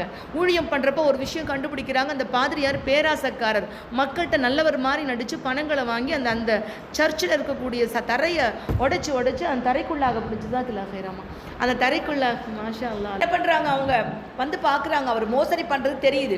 தெரிஞ்சவொன்னே என்ன பண்ணிட்டாங்கன்னா, அவருடைய மௌத்தா போயிட்டார். மக்களை எல்லாம் கூப்பிட்டு, மக்களே உங்கள் பொருளை எல்லாம் இங்கே ஒழிச்சு வச்சிருக்க, நல்லவர் நினைக்காதீங்கன்னு அவரை காட்டி கொடுத்துட்டாங்க. மறுபடியும் தேடி போகிறாங்க. அவங்க மனசுல ரொம்ப கவலை, நம்ம தப்பான பாதைக்கு வந்துட்டோமோன்னு கவலை. ஒரு காட்டுக்குள்ள ஒரு கிறித்துவ துறவி இருக்கார், அவர்கிட்ட போகிறாங்க. அவர்கிட்ட ரொம்ப காலம் பணி செய்கிறாங்க. சொல்லப்போனால் 200 வருஷத்துக்கு மேலே அவங்க உயிரோடு இருந்தாங்கன்னு சொல்லப்படுதுமா, வல்லாஹு அகலம். அப்புறம் அங்கே வந்து இருக்கிறாங்க. அவர் வஃபாத் ஆகிற காலத்தில் கைப்பிடிச்சி சொல்கிறாரு, அப்பா மகனே, நீ ரொம்ப காலமாக நீ என்கிட்ட ஊழியம் பார்க்குற, ஏதோ ஒரு உண்மையை என்கிட்ட தேடி வந்திருக்கிற, நீ தேடின உண்மை இங்கே யார்கிட்டையுமே கிடைக்காது, இங்கே யார்கிட்டையும் கிடைக்காது. எங்கள் வேதங்களில் இறுதி நபி ஒருவர் வருவார்னு போட்டிருக்கு. அவர் வரக்கூடிய காலம், அவரை பார்க்கலான்னு நானே ரொம்ப ஆசைப்பட்டேன். ஆனால் எனக்கு அது நாடலை. அவர்கிட்ட தான் உண்மையான நீ தேடக்கூடிய விஷயம், இறைவனை பற்றிய விளக்கம் கிடைக்கும். அவர் வந்து பேரித்த மடங்கள் அடர்ந்த ஒரு பகுதியில் வந்து அவர் வந்து இறுதி நபி வந்து வருவார் அப்படின்னு சொல்லிட்டாங்க. அவர் வச்சு எங்கே போய்த்து பேரிச்ச மரம் உலகத்தில் எந்த பகுதியில் இருக்கும், அவர் எங்கே போவாருமா? அப்படியே அந்த பக்கமாக அவர் வந்துக்கிட்டே இருக்கிறாரு. அந்த காலத்தில் புல்லை பிடிக்கிற மாதிரி மனுஷனையும் முடிச்சுட்டு போயிடுவாங்களாம். ஏதோ ஒரு கூட்டு தனியாக நடந்து வரதை பார்த்து அவர் பிடிச்சி கொண்டு போய் சந்தையில் விற்றுட்டாங்க. சந்தையில் விற்றா அல்லாஹ் நாடுறா. அந்த சந்தையில் விலைக்கு வாங்கினவர் மதினால இருக்கக்கூடிய ஒரு யூதர். அவர் தான் தோட்டத்தில் வேலை பார்க்குறதுக்காக அவரை கூட்டு வந்துட்டார். அடிமைக்கெலாம் வேறு எந்த விதம், சுதந்திரமான நல்ல குடும்பத்தை பிறந்து அடிமையாகவும் ஆயிட்டார். அவர்கிட்ட வேலை பார்த்துட்டு இருக்காங்க. வேலை பார்த்து கொண்டு இருக்கும் பொழுது செய்தி வருது, நபி வர்றாங்க. மதினத்து மக்கள் எல்லாம் யார் நபி, யார் நபி? அந்த கிறித்துவர் இறந்து போகிறப்ப சொல்கிறாரு, அந்த நபிக்கென்று சில அடையாளங்கள் இருக்கும். அவருடைய புஜத்தில், தோல் புஜத்தில் முட்டை அளவு ஒரு என்ன இருக்குன்னு சொன்னால் ஒரு மச்சம் ஒன்று இருக்கும். அவர் தர்ம பொருளை வந்து சாப்பிட மாட்டார், அன்பளிப்பு பொருளை வாங்காமல் இருக்க மாட்டார். 3 அடையாளம் இருக்குது அப்படின்னு சொல்லிட்டு மௌத்தா போயிட்டார். இவர் இங்கே வேலைக்கு வந்து சேர்ந்துட்டா இவருக்கு ஒரே சந்தோஷம். ஆனால் நம்பலை. ஏன்னா இவர் நிறைய அடிபட்டிருக்காரா இல்லையா, நம்பலை. அவர் என்ன பண்ணுறார், அன்னைக்கு பூரா வேலை பார்த்துட்டு எஜமானோட வேலையெல்லாம் முடிச்சுட்டு அப்புறம் ரொம்ப கஷ்டப்பட்டு வேறு இடத்துல கூலி வேலை பார்த்து கொஞ்சோன்னு பேரிச்சம்பழம் கையில் எடுத்துக்கொண்டு போய் அந்த நபிசல்லல்லாஹு அவங்கள்ட்ட போய் சதக்காவுடைய பேரிச்சம்பழம்னு கொடுக்குறாங்க.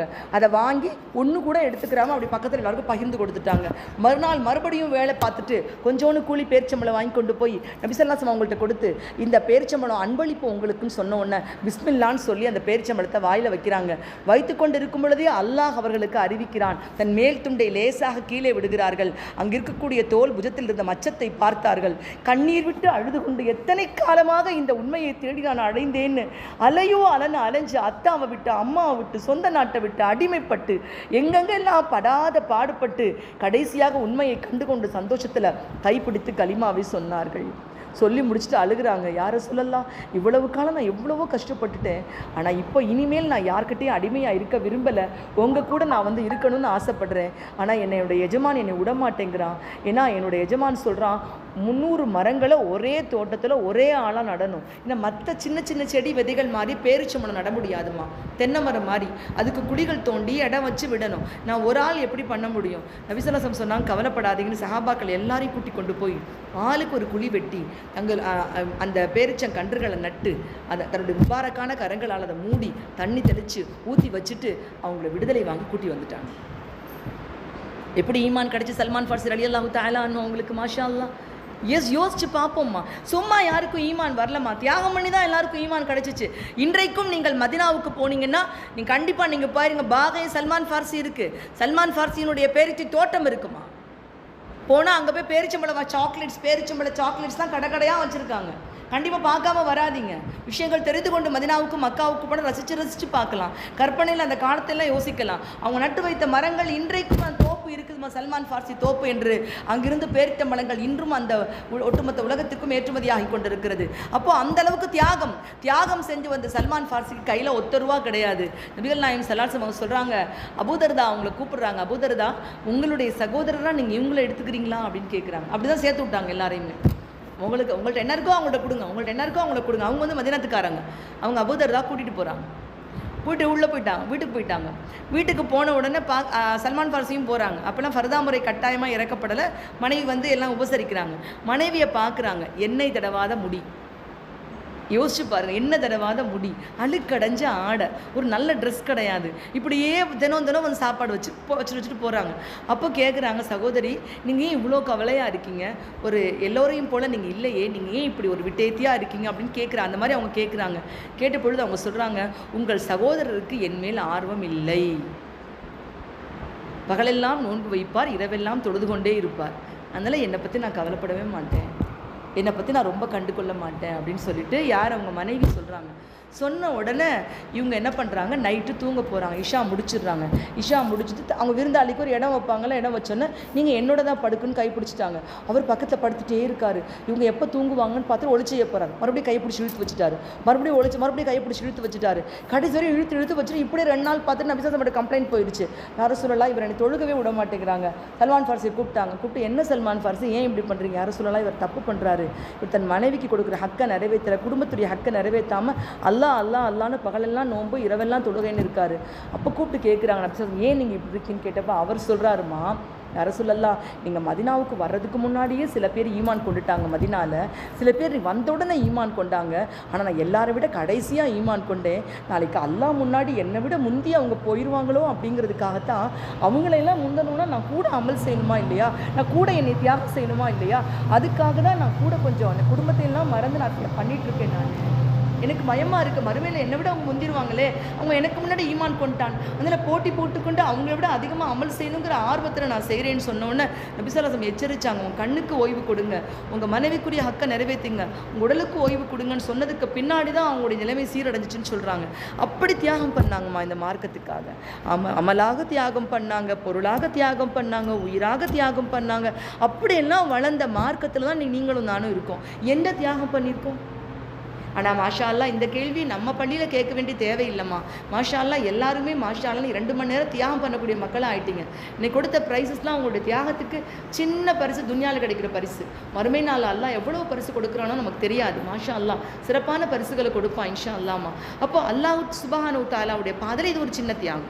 அதான் நபி ஸல்லல்லாஹு அலைஹி வஸல்லம் மன் ஹரஜ ஃபீ தொலபில் இல்மி ஃபஹுவ ஃபீ சபீலில்லாஹ், எவர் மார்க்க கல்வியை தேடி வெளியே செல்கிறாரோ அவர் அல்லாஹ்வுடைய பாதையில் இருக்கிறார். அப்போ ஹிஜ்ரத்தினுடைய இந்த நாள் ஞாபகம் வர வேண்டியது ஹிஜ்ரத்தினுடைய வரலாறுல இவங்க சல்மான் ஃபார்ஸி பண்ண மிகப்பெரிய ஹிஜ்ரத், அதுக்கு பின்னாடி அங்கே நடந்த அந்த நிகழ்வுகள் எல்லாமே நமக்கு நினைவுக்கு வரணும் இந்த மாதத்துலம்மா. அல்லாஹ் நான் என்ன தியாகம் பண்ணியிருக்கேன்னு நினச்சி பார்க்கணும். நான் என்ன தியாகம் பண்ணியிருக்கேன், பாய் வீட்டு பிரியாணியை செஞ்சு சாப்பிட்டோம், அவ்வளோதான். பாய் வீட்டு பிரியாணிகளை மட்டும் சாப்பிடக்கூடிய முசல்மான்களாக இருக்கக்கூடாது. ஒரு பிரிட்டிஷ்காரன் முஸ்லீம் ஆனானா, நான் என்ன கஷ்டமாக இருக்கேன்னா ஏன் முஸ்லீம் ஆனான்னு கேட்டதுக்கு அவர் எழுதி வச்சிருக்கான் என்ன தெரியுமா, சரியான மசாலாக்களை கலந்து நாவிற்கும் மூக்கிற்கும் மணக்க பிரியாணி செய்யக்கூடிய முஸ்லீம்களுடைய சமையலே இவ்வளவு சூப்பராக இருக்கும் பொழுது அவருடைய மார்க்கம் எப்படி இருக்குன்னு யோசிச்சு பார்த்தா நான் களிமா சொல்லிட்டேங்கிறான். நம்ம பிரியாணி கூட தாவா பண்ணிக்கிட்டு இருக்கு, ஆனால் நாம தாவா செய்யலை, நாம தாவம் செய்யாமல் உட்காந்துருக்கோம், எந்த தியாகமும் செய்யாமல் உட்காந்துருக்கோம். அல்லாஹ் நமக்கு அந்த தியாகம் செய்யக்கூடிய தன்மையை கொடுக்கட்டுமா.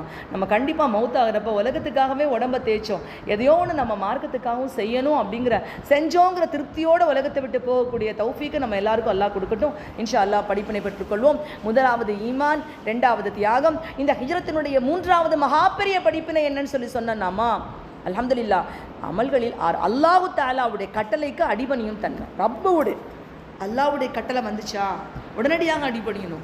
எப்படி அடிபணிஞ்சாங்க தெரியுமா, எல்லாரையும் அனுப்பி வைக்கிறாங்க.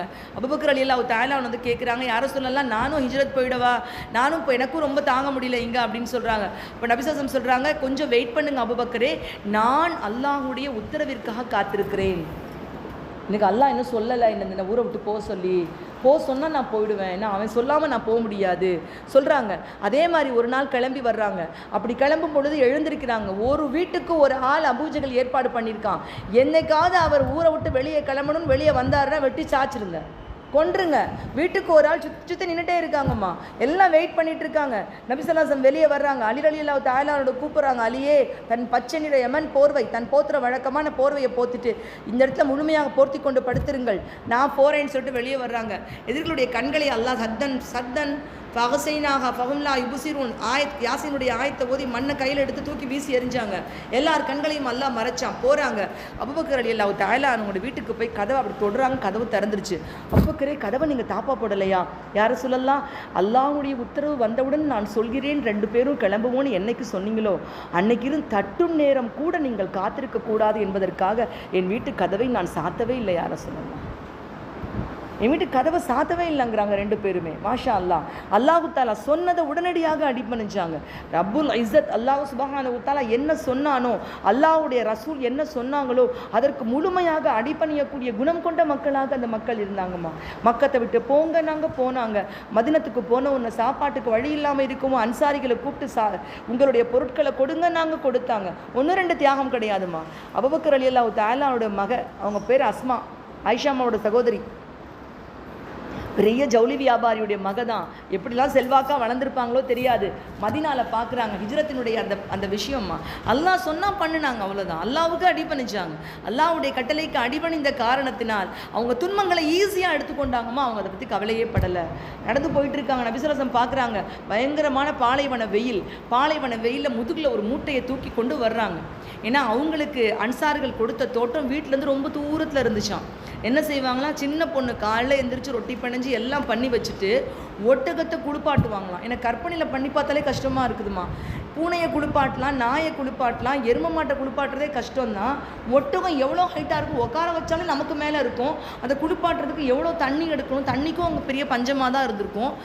அந்த ஒட்டகத்தை குளிப்பாட்டிட்டு என்ன செய்வாங்களாம், இங்கேருந்து அந்த பேரிச்சந்தோட்டத்துக்கு நடந்து போவாங்களாம். வெயிலில் நடந்து போய் அந்த பேரிச்சந்தோப்பில் பேரிச்சம் கொட்டைகள் கிடக்குமா.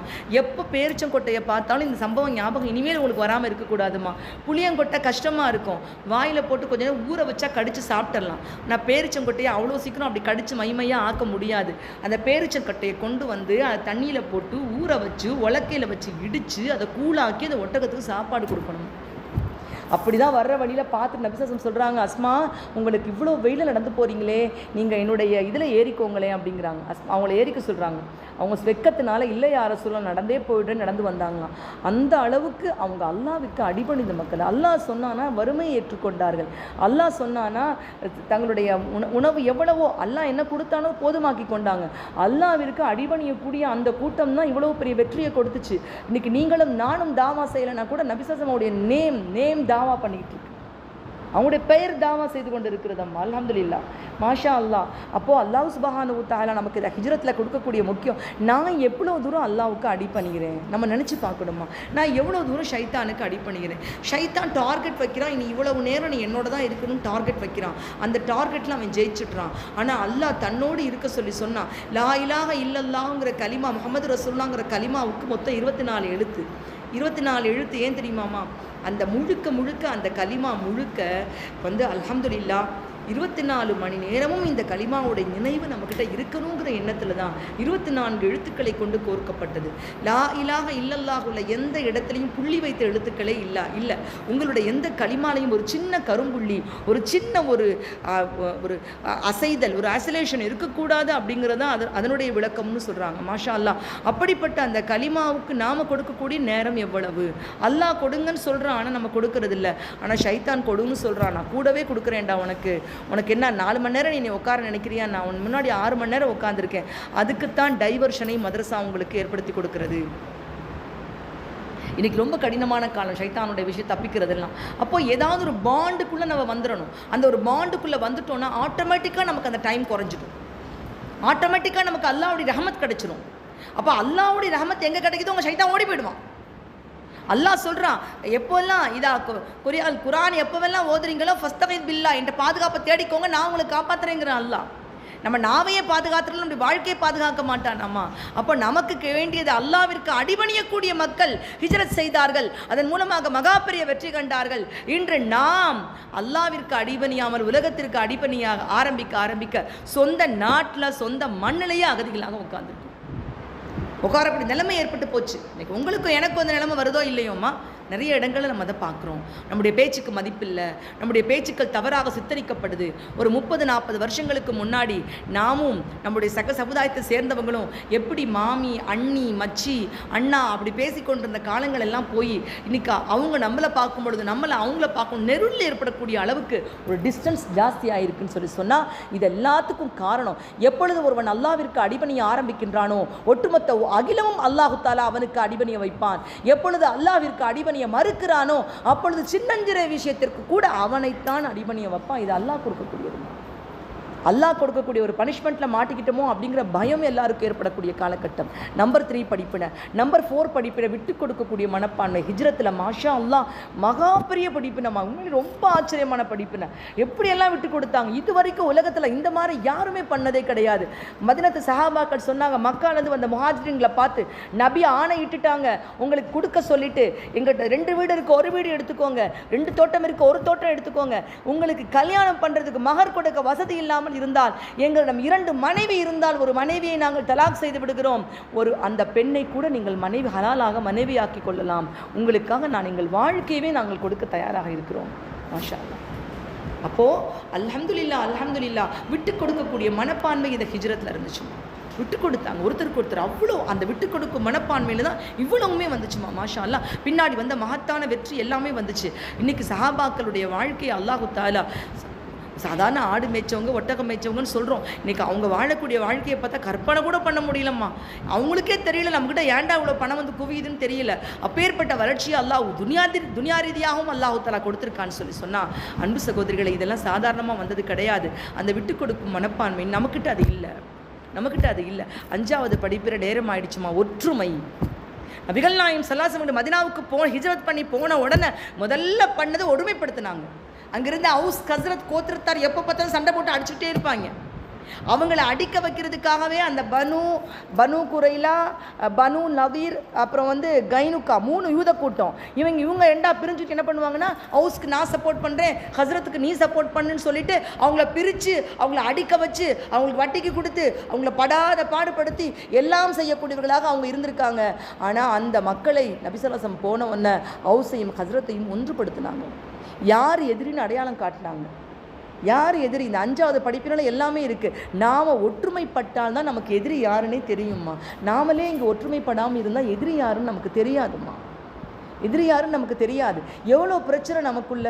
ஒரு சின்ன அமல் செய்யலான்னு போனால் கூட அது அப்படி இல்லையா, அது அந்த இது இல்லையா, அது உண்மை இல்லையாமே, இது உண்மை இல்லையாமே, நீங்கள் செய்கிற தப்பு, நான் செய்கிற தப்பு, அதில் அப்படி கையை கட்டலாமா, இப்படி கையை கட்டலாமா. அதான் நான் சொல்லுவேன், மதசால படிக்கக்கூடிய மாணவிகளுக்கு எந்த குழப்பத்துக்குள்ளேயும் நீங்கள் காண வைக்காதீங்க.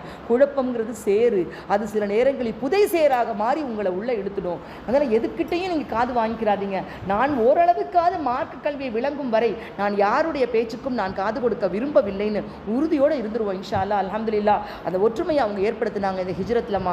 ஹிஜ்ரி 1447வது வருஷத்தில் நம்ம இந்த 5 விஷயத்தையும் என்னென்ன சொன்னேன். ஃபர்ஸ்ட் நம்பர் 1 சொன்னது என்ன? ஈமான். நம்பர் 1 இறை நம்பிக்கை. நம்பர் 2 தியாகம், அவங்க செஞ்ச தியாகம். நம்பர் 3 என்னம்மா? அல்லாவிற்கு அடிபணிதல். அல்லாவிற்கும் அடிபணிஞ்சாங்க, நபிக்கும் அடிபணிஞ்சாங்க. அல்லாவிற்கும் அடிபணிஞ்சாங்க, நபிக்கும். ரெண்டுமே இன்னைக்கு நம்மக்கிட்ட இல்லை. 4வது விட்டு கொடுக்கக்கூடிய மனப்பான்மை. 5வது ஒற்றுமை.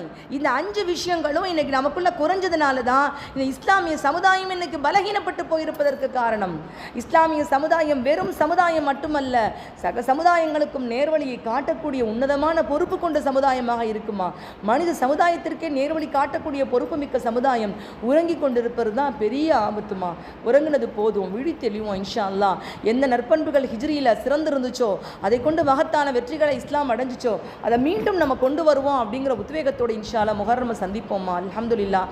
அல்லாஹ் சுப்ஹானஹு வ தஆலா இந்த புத்தாண்டை நமக்கு நற்சிந்தனைகளால் புத்தாக்கப்பட்ட வருடமாக அல்லாஹு தஆலா ஆக்கி அருள் புரிவானாக. ஆமீன் யா ரப்பல் ஆலமீன். அடுத்தது நம்ம பயானில் பார்க்க போகிற விஷயம் வரக்கூடிய ஆஷூராவுடைய நாள். ஆஷூராவுடைய நாள் 10. இந்த 10வது நாள் நோன்புடைய சிறப்புன்னு பார்த்தீங்கன்னு சொன்னால், ரமலானுடைய நோன்பு கடமையாக்கப்பட்டது எப்போனா ஹிஜ்ரி 2. ஹிஜ்ரத்துக்கு போய் நபி ஸல்லல்லாஹு அலைஹி வஸல்லம் போய் 2 வருஷம் கழிச்சு தான் ரமலான் நோன்பு கடமையாக்கப்பட்டது. அதுக்கு முன்னாடி மக்கால இருந்தப்பவே இந்த நாளில் நோன்பு வைப்பாங்க. ஆனால் ஏன்னு தெரியாது, எதுக்காக விரதம் வைக்கிறாங்கன்னு தெரியாது, ஆனால் வைப்பாங்க கண்டிப்பாக. அப்போது ரமலான் கடமையாக்கப்படுவதற்கு முன்பதாகவே வைக்கப்பட்ட நோன்பு இந்த ஆஷூராவுடைய நோன்பு. அந்த ஆஷூராவுடைய நோன்பை யூதர்கள் அந்த நாளைக்கு வைக்கிறத பார்த்து நபி ஸல்லல்லாஹு அலைஹி வஸல்லம் கேட்குறாங்க, இந்த நாளில் ஏன் உங்களுக்கு நீங்கள் இதை கொண்டாடுறீங்கன்னு கேட்ட பொழுது, இந்த நாள் எங்களுக்கு மூசா நபிக்கு கடல் பிளந்த நாள்னு சொல்கிறாங்க. அப்போ தான் நபி ஸல்லல்லாஹு அலைஹி வஸல்லம் சொல்கிறாங்க, இது எங்களுக்கு ரொம்ப சிறப்பான ஒரு நாள். நமக்கு தான் ரொம்ப சிறப்பான நாள். அவங்கள விட இதை ஏன்னா அவங்க கூட வழி மாறி போயிட்டாங்க. நம்ம அதை நினச்சிட்டே இருக்கிறதுனால நாம தான் அதை கொண்டாடுவதற்கு மிகச்சிறப்பு மிக தகுதி வாய்ந்தவர்களாக இருக்கிறோம் அப்படின்னு சொல்லிட்டு பெருமானார் ஸல்லல்லாஹு அலைஹி வஸல்லம் அவர்கள் இரட்டை நாளாக வைக்க சொன்னாங்க. அது சனிக்கிழமை ஞாயிற்றுக்கிழமை அல்லது ஞாயிற்றுக்கிழமை திங்கக்கிழமை. சனிக்கிழமை 10ஆம் நாள் கண்டிப்பாக வைக்கணுமா, முடிஞ்சவங்க முன்னாடி சேர்த்து வைங்க, அது ரொம்ப சிறப்பு. அப்படி இல்லைன்னா பின்னாடி திங்கக்கிழமை சேர்த்து வைங்க. இப்படி இந்த 3 நாளும் நம்ம இந்த ஆஷூரா நாளை நினைக்கக்கூடிய நாள். இந்த ஞாயிற்றுக்கிழமை தான் ஆஷூராவுடைய நாள். ஆஷூராவுடைய நாள் அன்னைக்கு சிறப்புன்னு சொல்லி பார்த்தா, ஆஷூராவுடைய நாளை நான் எப்படி உங்களுக்கு விளக்கம் சொன்னால், ஒட்டுமொத்த உலக வரலாறையும் அப்படி ஒரு சின்ன பேப்பரில் மடக்கி இந்தாமா இதுதான் வேர்ல்டு ஹிஸ்ட்ரி கொடுத்தா என்னவோ அதுதான் ஆஷூராவுடைய நாள். ஏன்னா ஆஷூராவுடைய நாள் நினச்சோன்னா ஆதம் அலைஹிஸ்ஸலாம் படைக்கப்பட்ட நாள் ஆஷூராவுடைய நாள், ஆதம் அலைஹிஸ்ஸலாம் பாவம் மன்னிக்கப்பட்ட நாள் ஆஷூராவுடைய நாள். அதே மாதிரி நூஹ் நபியுடைய கப்பல் மிதந்த நாள் ஆஷூரா, மிதந்து கரையேறிய நாள் ஆஷூராவுடைய நாள். யூனுஸ் நபி மீன் வயிற்றிலிருந்து வெளிப்பட்ட நாள் ஆஷூராவுடைய நாள். மூசா நபிக்கு கடல் பிளந்த நாள் ஆஷூராவுடைய நாள். தாவூது நபிக்கு பாவங்கள் மன்னிக்கப்பட்ட நாள் ஆஷூராவுடைய நாள். அதே ஈசா நபி உயர்த்தப்பட்ட நாள் ஆஷூராவுடைய நாள். இதே மாதிரி ஈசா நபி மறுபடியும் இறங்கக்கூடிய நாள், உலகம் அழிக்கப்படக்கூடிய நாள், எல்லாமே இந்த நாளில் அமையும்னு சொல்லும் பொழுது வானங்கள் போய் படைக்கப்பட்ட நாள் ஆஷூராவுடைய நாள். அப்போ இது எல்லாமே ரொம்ப அழகாக கோயின்சைட் ஆகுறப்போ ஒட்டுமொத்த உலகத்தையும் அப்படி கையில் மடக்கி கொடுத்த மாதிரி பல சமுதாயங்களுடைய துன்பங்கள் தீர்ந்த நாளாக இந்த நாள் இருப்பதால் நமக்குள்ளாக ஒரு உத்வேகம் நம்பிக்கை வரும். எங்கள் பிரச்சனையும் தீரும் யா அல்லாஹ், எங்கள் பலஸ்தீனிய மக்களுடைய பிரச்சனைகளும் தீரும், எங்கள் பலஸ்தீனிய மக்களுக்கும் இன்ஷா அல்லாஹ் அல்லாஹ் சுப்ஹானஹு வ தஆலா ஒரு சிறப்பான சுதந்திரமாக வாழக்கூடிய கண்ணியமாக வாழக்கூடிய தன் நிறைவு பெற்று எதுக்கும் மற்ற நாடுகளை எதிர்பார்க்காமல் தன் நிறைவு பெற்று வாழக்கூடிய உன்னிடத்திலிருந்து நேரடியாக ரஹமத்தை பெற்று தன் நிறைவு பெற்று வாழக்கூடிய நன்னாடாக இன்ஷா அல்லாஹ் பலஸ்தீன் இருக்க அல்லாஹ் அருள் புரிவாய் ரப்பு. நிச்சயமாக அப்படி ஒரு காலமும் வரும். துன்பங்கள் தொடர்படியாக யாருக்கும் இருக்கிறது இல்லை. கண்டிப்பாக துன்பத்திலிருந்து விடுதலைன்னு ஒன்று இருக்குங்கிறத எங்களுக்கு மறுபடி உணர்த்தக்கூடிய ஒரு நாளாக ஆஷூராவுடைய நாள் இருக்குமா. மாஷா அல்லாஹ். இந்த ஆஷூராவுடைய நாள் அன்றைக்கி நாம் நோன்பு வைக்கிறது சிறப்பு. நோன்பு வைக்கிறதுன்னு சொன்னால் நீங்கள் கேட்கல உடனே என்ன பண்ண நஃபிலா சுன்னத்தான்னு கேட்பீங்க. ஆக்சுவலாக ஆஷூரான சுன்னத்தான ஒரு நாள் தான், நபிசாதம் வைத்த ஒரு நோன்பு தான். இதனால் ஃபர்லுக்கலா பெண்களுக்கு, ஆண்களுக்கு கூட சொல்ல முடியாது, பெண்களுக்கு எப்படியும் ஃபர்லுக்கலா இருக்கும். நம்முடைய மாதவிடாய் நாட்கள், குழந்தை பிறப்பு, தாய்ப்பால் கொடுக்குறது, நமக்கு அல்லாஹ் சலுகையாக்கிய நாட்கள்னு சில இருக்குது. அந்த கலாக்கள் நம்ம நிறைய விடுபட்டு போயிருக்கோம். அந்த மாதிரி கலா இருக்கும் பட்சத்தில் நீங்கள் சுன்னத்து நஃபிலே வைக்காதீங்க. ஃபர்லான நோன்பை இந்த சிறப்பான நாளில் நியத் பண்ணுங்கள். அல்லாஹ் டபுள் ப்ரமோஷன், டபுள் நன்மையும் நமக்கு அல்லாஹ் கொடுப்பான். இந்த நாளுடைய நன்மையும் நமக்கு அல்லாஹ் கொடுப்பான். நம்முடைய கலா நோன்பும் நமக்கு நீங்கி போயிடும். ரமலானுடைய கலாவை அல்லாவுக்காக நியத்து செய்கிறேன், சிறப்பான ஆஷூராவுடைய நாளுக்காக அப்படி சொல்லி நியத் பண்ணி நம்ம இந்த நோன்பை நம்ம வச்சிடலாம் இன்ஷா அல்லாஹ். அல்ஹம்துலில்லாஹ். ரொம்ப சிறப்பான நாள்மா நோன்புடைய இந்த நோன்பு. அவ்வளோ ஒரு அற்புதமான இந்த நபிசாசம் அவர்களால் வழிகாட்டப்பட்ட நோன்பு இந்த நோன்பு. நோன்பு வைப்போம். இன்னொரு சிறப்பு என்னன்னு சொல்லுது, இந்த நாளில் குடும்பத்துக்கு தாராளமாக செலவு பண்ணால் வருஷம் பூரா பரக்கத்து இருக்கும். இது ஒரு ஆச்சரியமாக இருக்குல்ல. அதுக்காக கடை வாங்கி உடை வாங்கி அடுத்தவனை வைத்து அடித்து பொழைச்சி சம்பாரித்து அப்படி செய்யக்கூடாதுமா.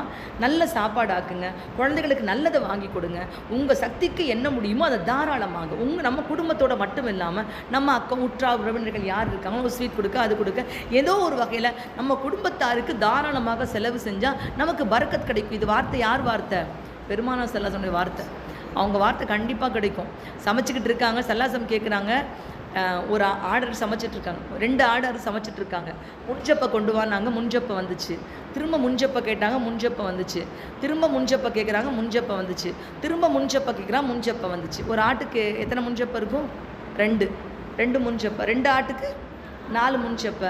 திருப்பி கொண்டு வாங்கங்கிறாங்க. நபிசல்லாஹு அந்த சஹாபி வந்து சொல்கிறாங்க, யாரும் சொல்ல 2 ஆட்டுக்கு 4 முன்சப்பை தான் யாரும் சொல்லலாம், இதுக்கு மேலே எங்கே முன்சப்பை இருக்குன்னு கேட்டாங்க. அப்போ நபிசல்லாஹு சொன்னாங்க, தோழரே, நம்பிக்கையோடு நீங்கள் குழம்பில் கைவிட்டு தேடி இருந்தீர்கள் என்றால் கியாமத் வரைக்கும் குழம்புலேருந்து முன்சப்பை வந்துக்கிட்டே இருந்திருக்கணும்.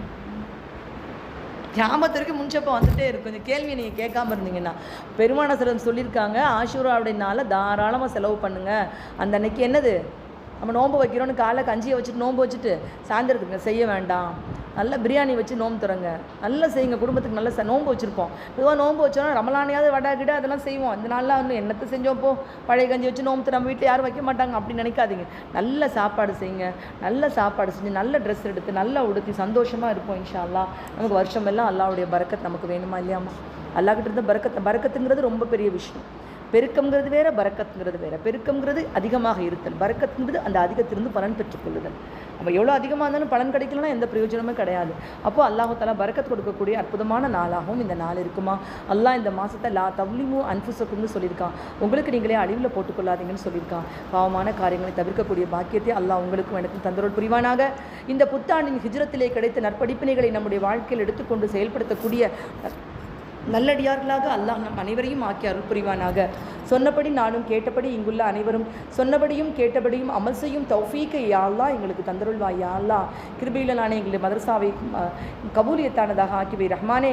யா அல்லாஹ் எங்கள் மதரசாவுக்கு வரலாமா வேண்டாமா என்று யோசனையில் இருப்பவர்களுக்கு மதரசாவுக்கு வரக்கூடிய நேரங்கள் மறுமையின் சொர்க்கத்திற்கு நமக்கு உத்தரவாதம் கொடுக்கக்கூடிய நேரங்கள் என்பதை உணர்ந்து மதரசாவின் பக்கம் மனதை அவர்கள் மதரசாவிற்கு வரக்கூடிய விஷயத்தில் மனதை உறுதிப்படுத்தக்கூடிய தௌஃபீக்கை தந்தருள்வாய் யா அல்லாஹ். ஆமீன் ஆமீன். வாஹிர் தஅவானா அல்ஹம்துலில்லாஹி ரப்பில் ஆலமீன் பிரஹ்மதிக யா அர்ஹமர் ராஹிமீன். பிஸ்மில்லாஹி தவக்கல்து சேர்ந்து சொல்லணும். பிஸ்மில்லாஹி தவக்கல்து அலல்லாஹி லா ஹவ்ல வலா குவத இல்லா பில்லாஹில் அலிய்யில் அஸீம். சுப்ஹானல்லாஹி வ பிஹம்திஹி சுப்ஹானக்கல்லாஹும்ம வ பிஹம்திக வ நஷ்ஹது அன் லா இலாஹ இல்லா அன்த வ நஸ்தக்ஃபிருக வ நதூபு இலைக். سبحان ربك رب العزة عما يصفون وسلام على المرسلين والحمد لله رب العالمين برحمتك يا أرحم الراحمين. اللهم إني أسألك من فضلك ورحمتك صلى الله على محمد صلى الله عليه وسلم صلى الله على محمد صلى الله عليه وسلم صلى الله على محمد يا رب صل عليه وسلم. அல்ஹம்துலில்லாஹ். வக்ஃபு சட்டத்தை எதிர்த்துமா, வக்ஃபு சட்டம்ங்கிறது நம்முடைய இஸ்லாமிய மக்களை சுரண்டக்கூடிய ஒரு சட்டம். அதை எதிர்த்து ஒரு போராட்டம் நடந்துட்டு இருக்குமா, நடத்த போது ஞாயிற்றுக்கிழமை அதுக்குரிய விஷயங்கள் பற்றி நம்ம பள்ளியே வந்து சொல்லியிருப்பாங்கம்மா. நிறைய துஆ செய்யுங்க இந்த நிகழ்ச்சி வெற்றி அடையணுங்கிறதுக்காக. உங்களால் சந்தர்ப்பம் யாருக்கு கிடைக்குதோ அவங்க போய் கலந்துக்கவும் செய்யுங்கம்மா இன்ஷா.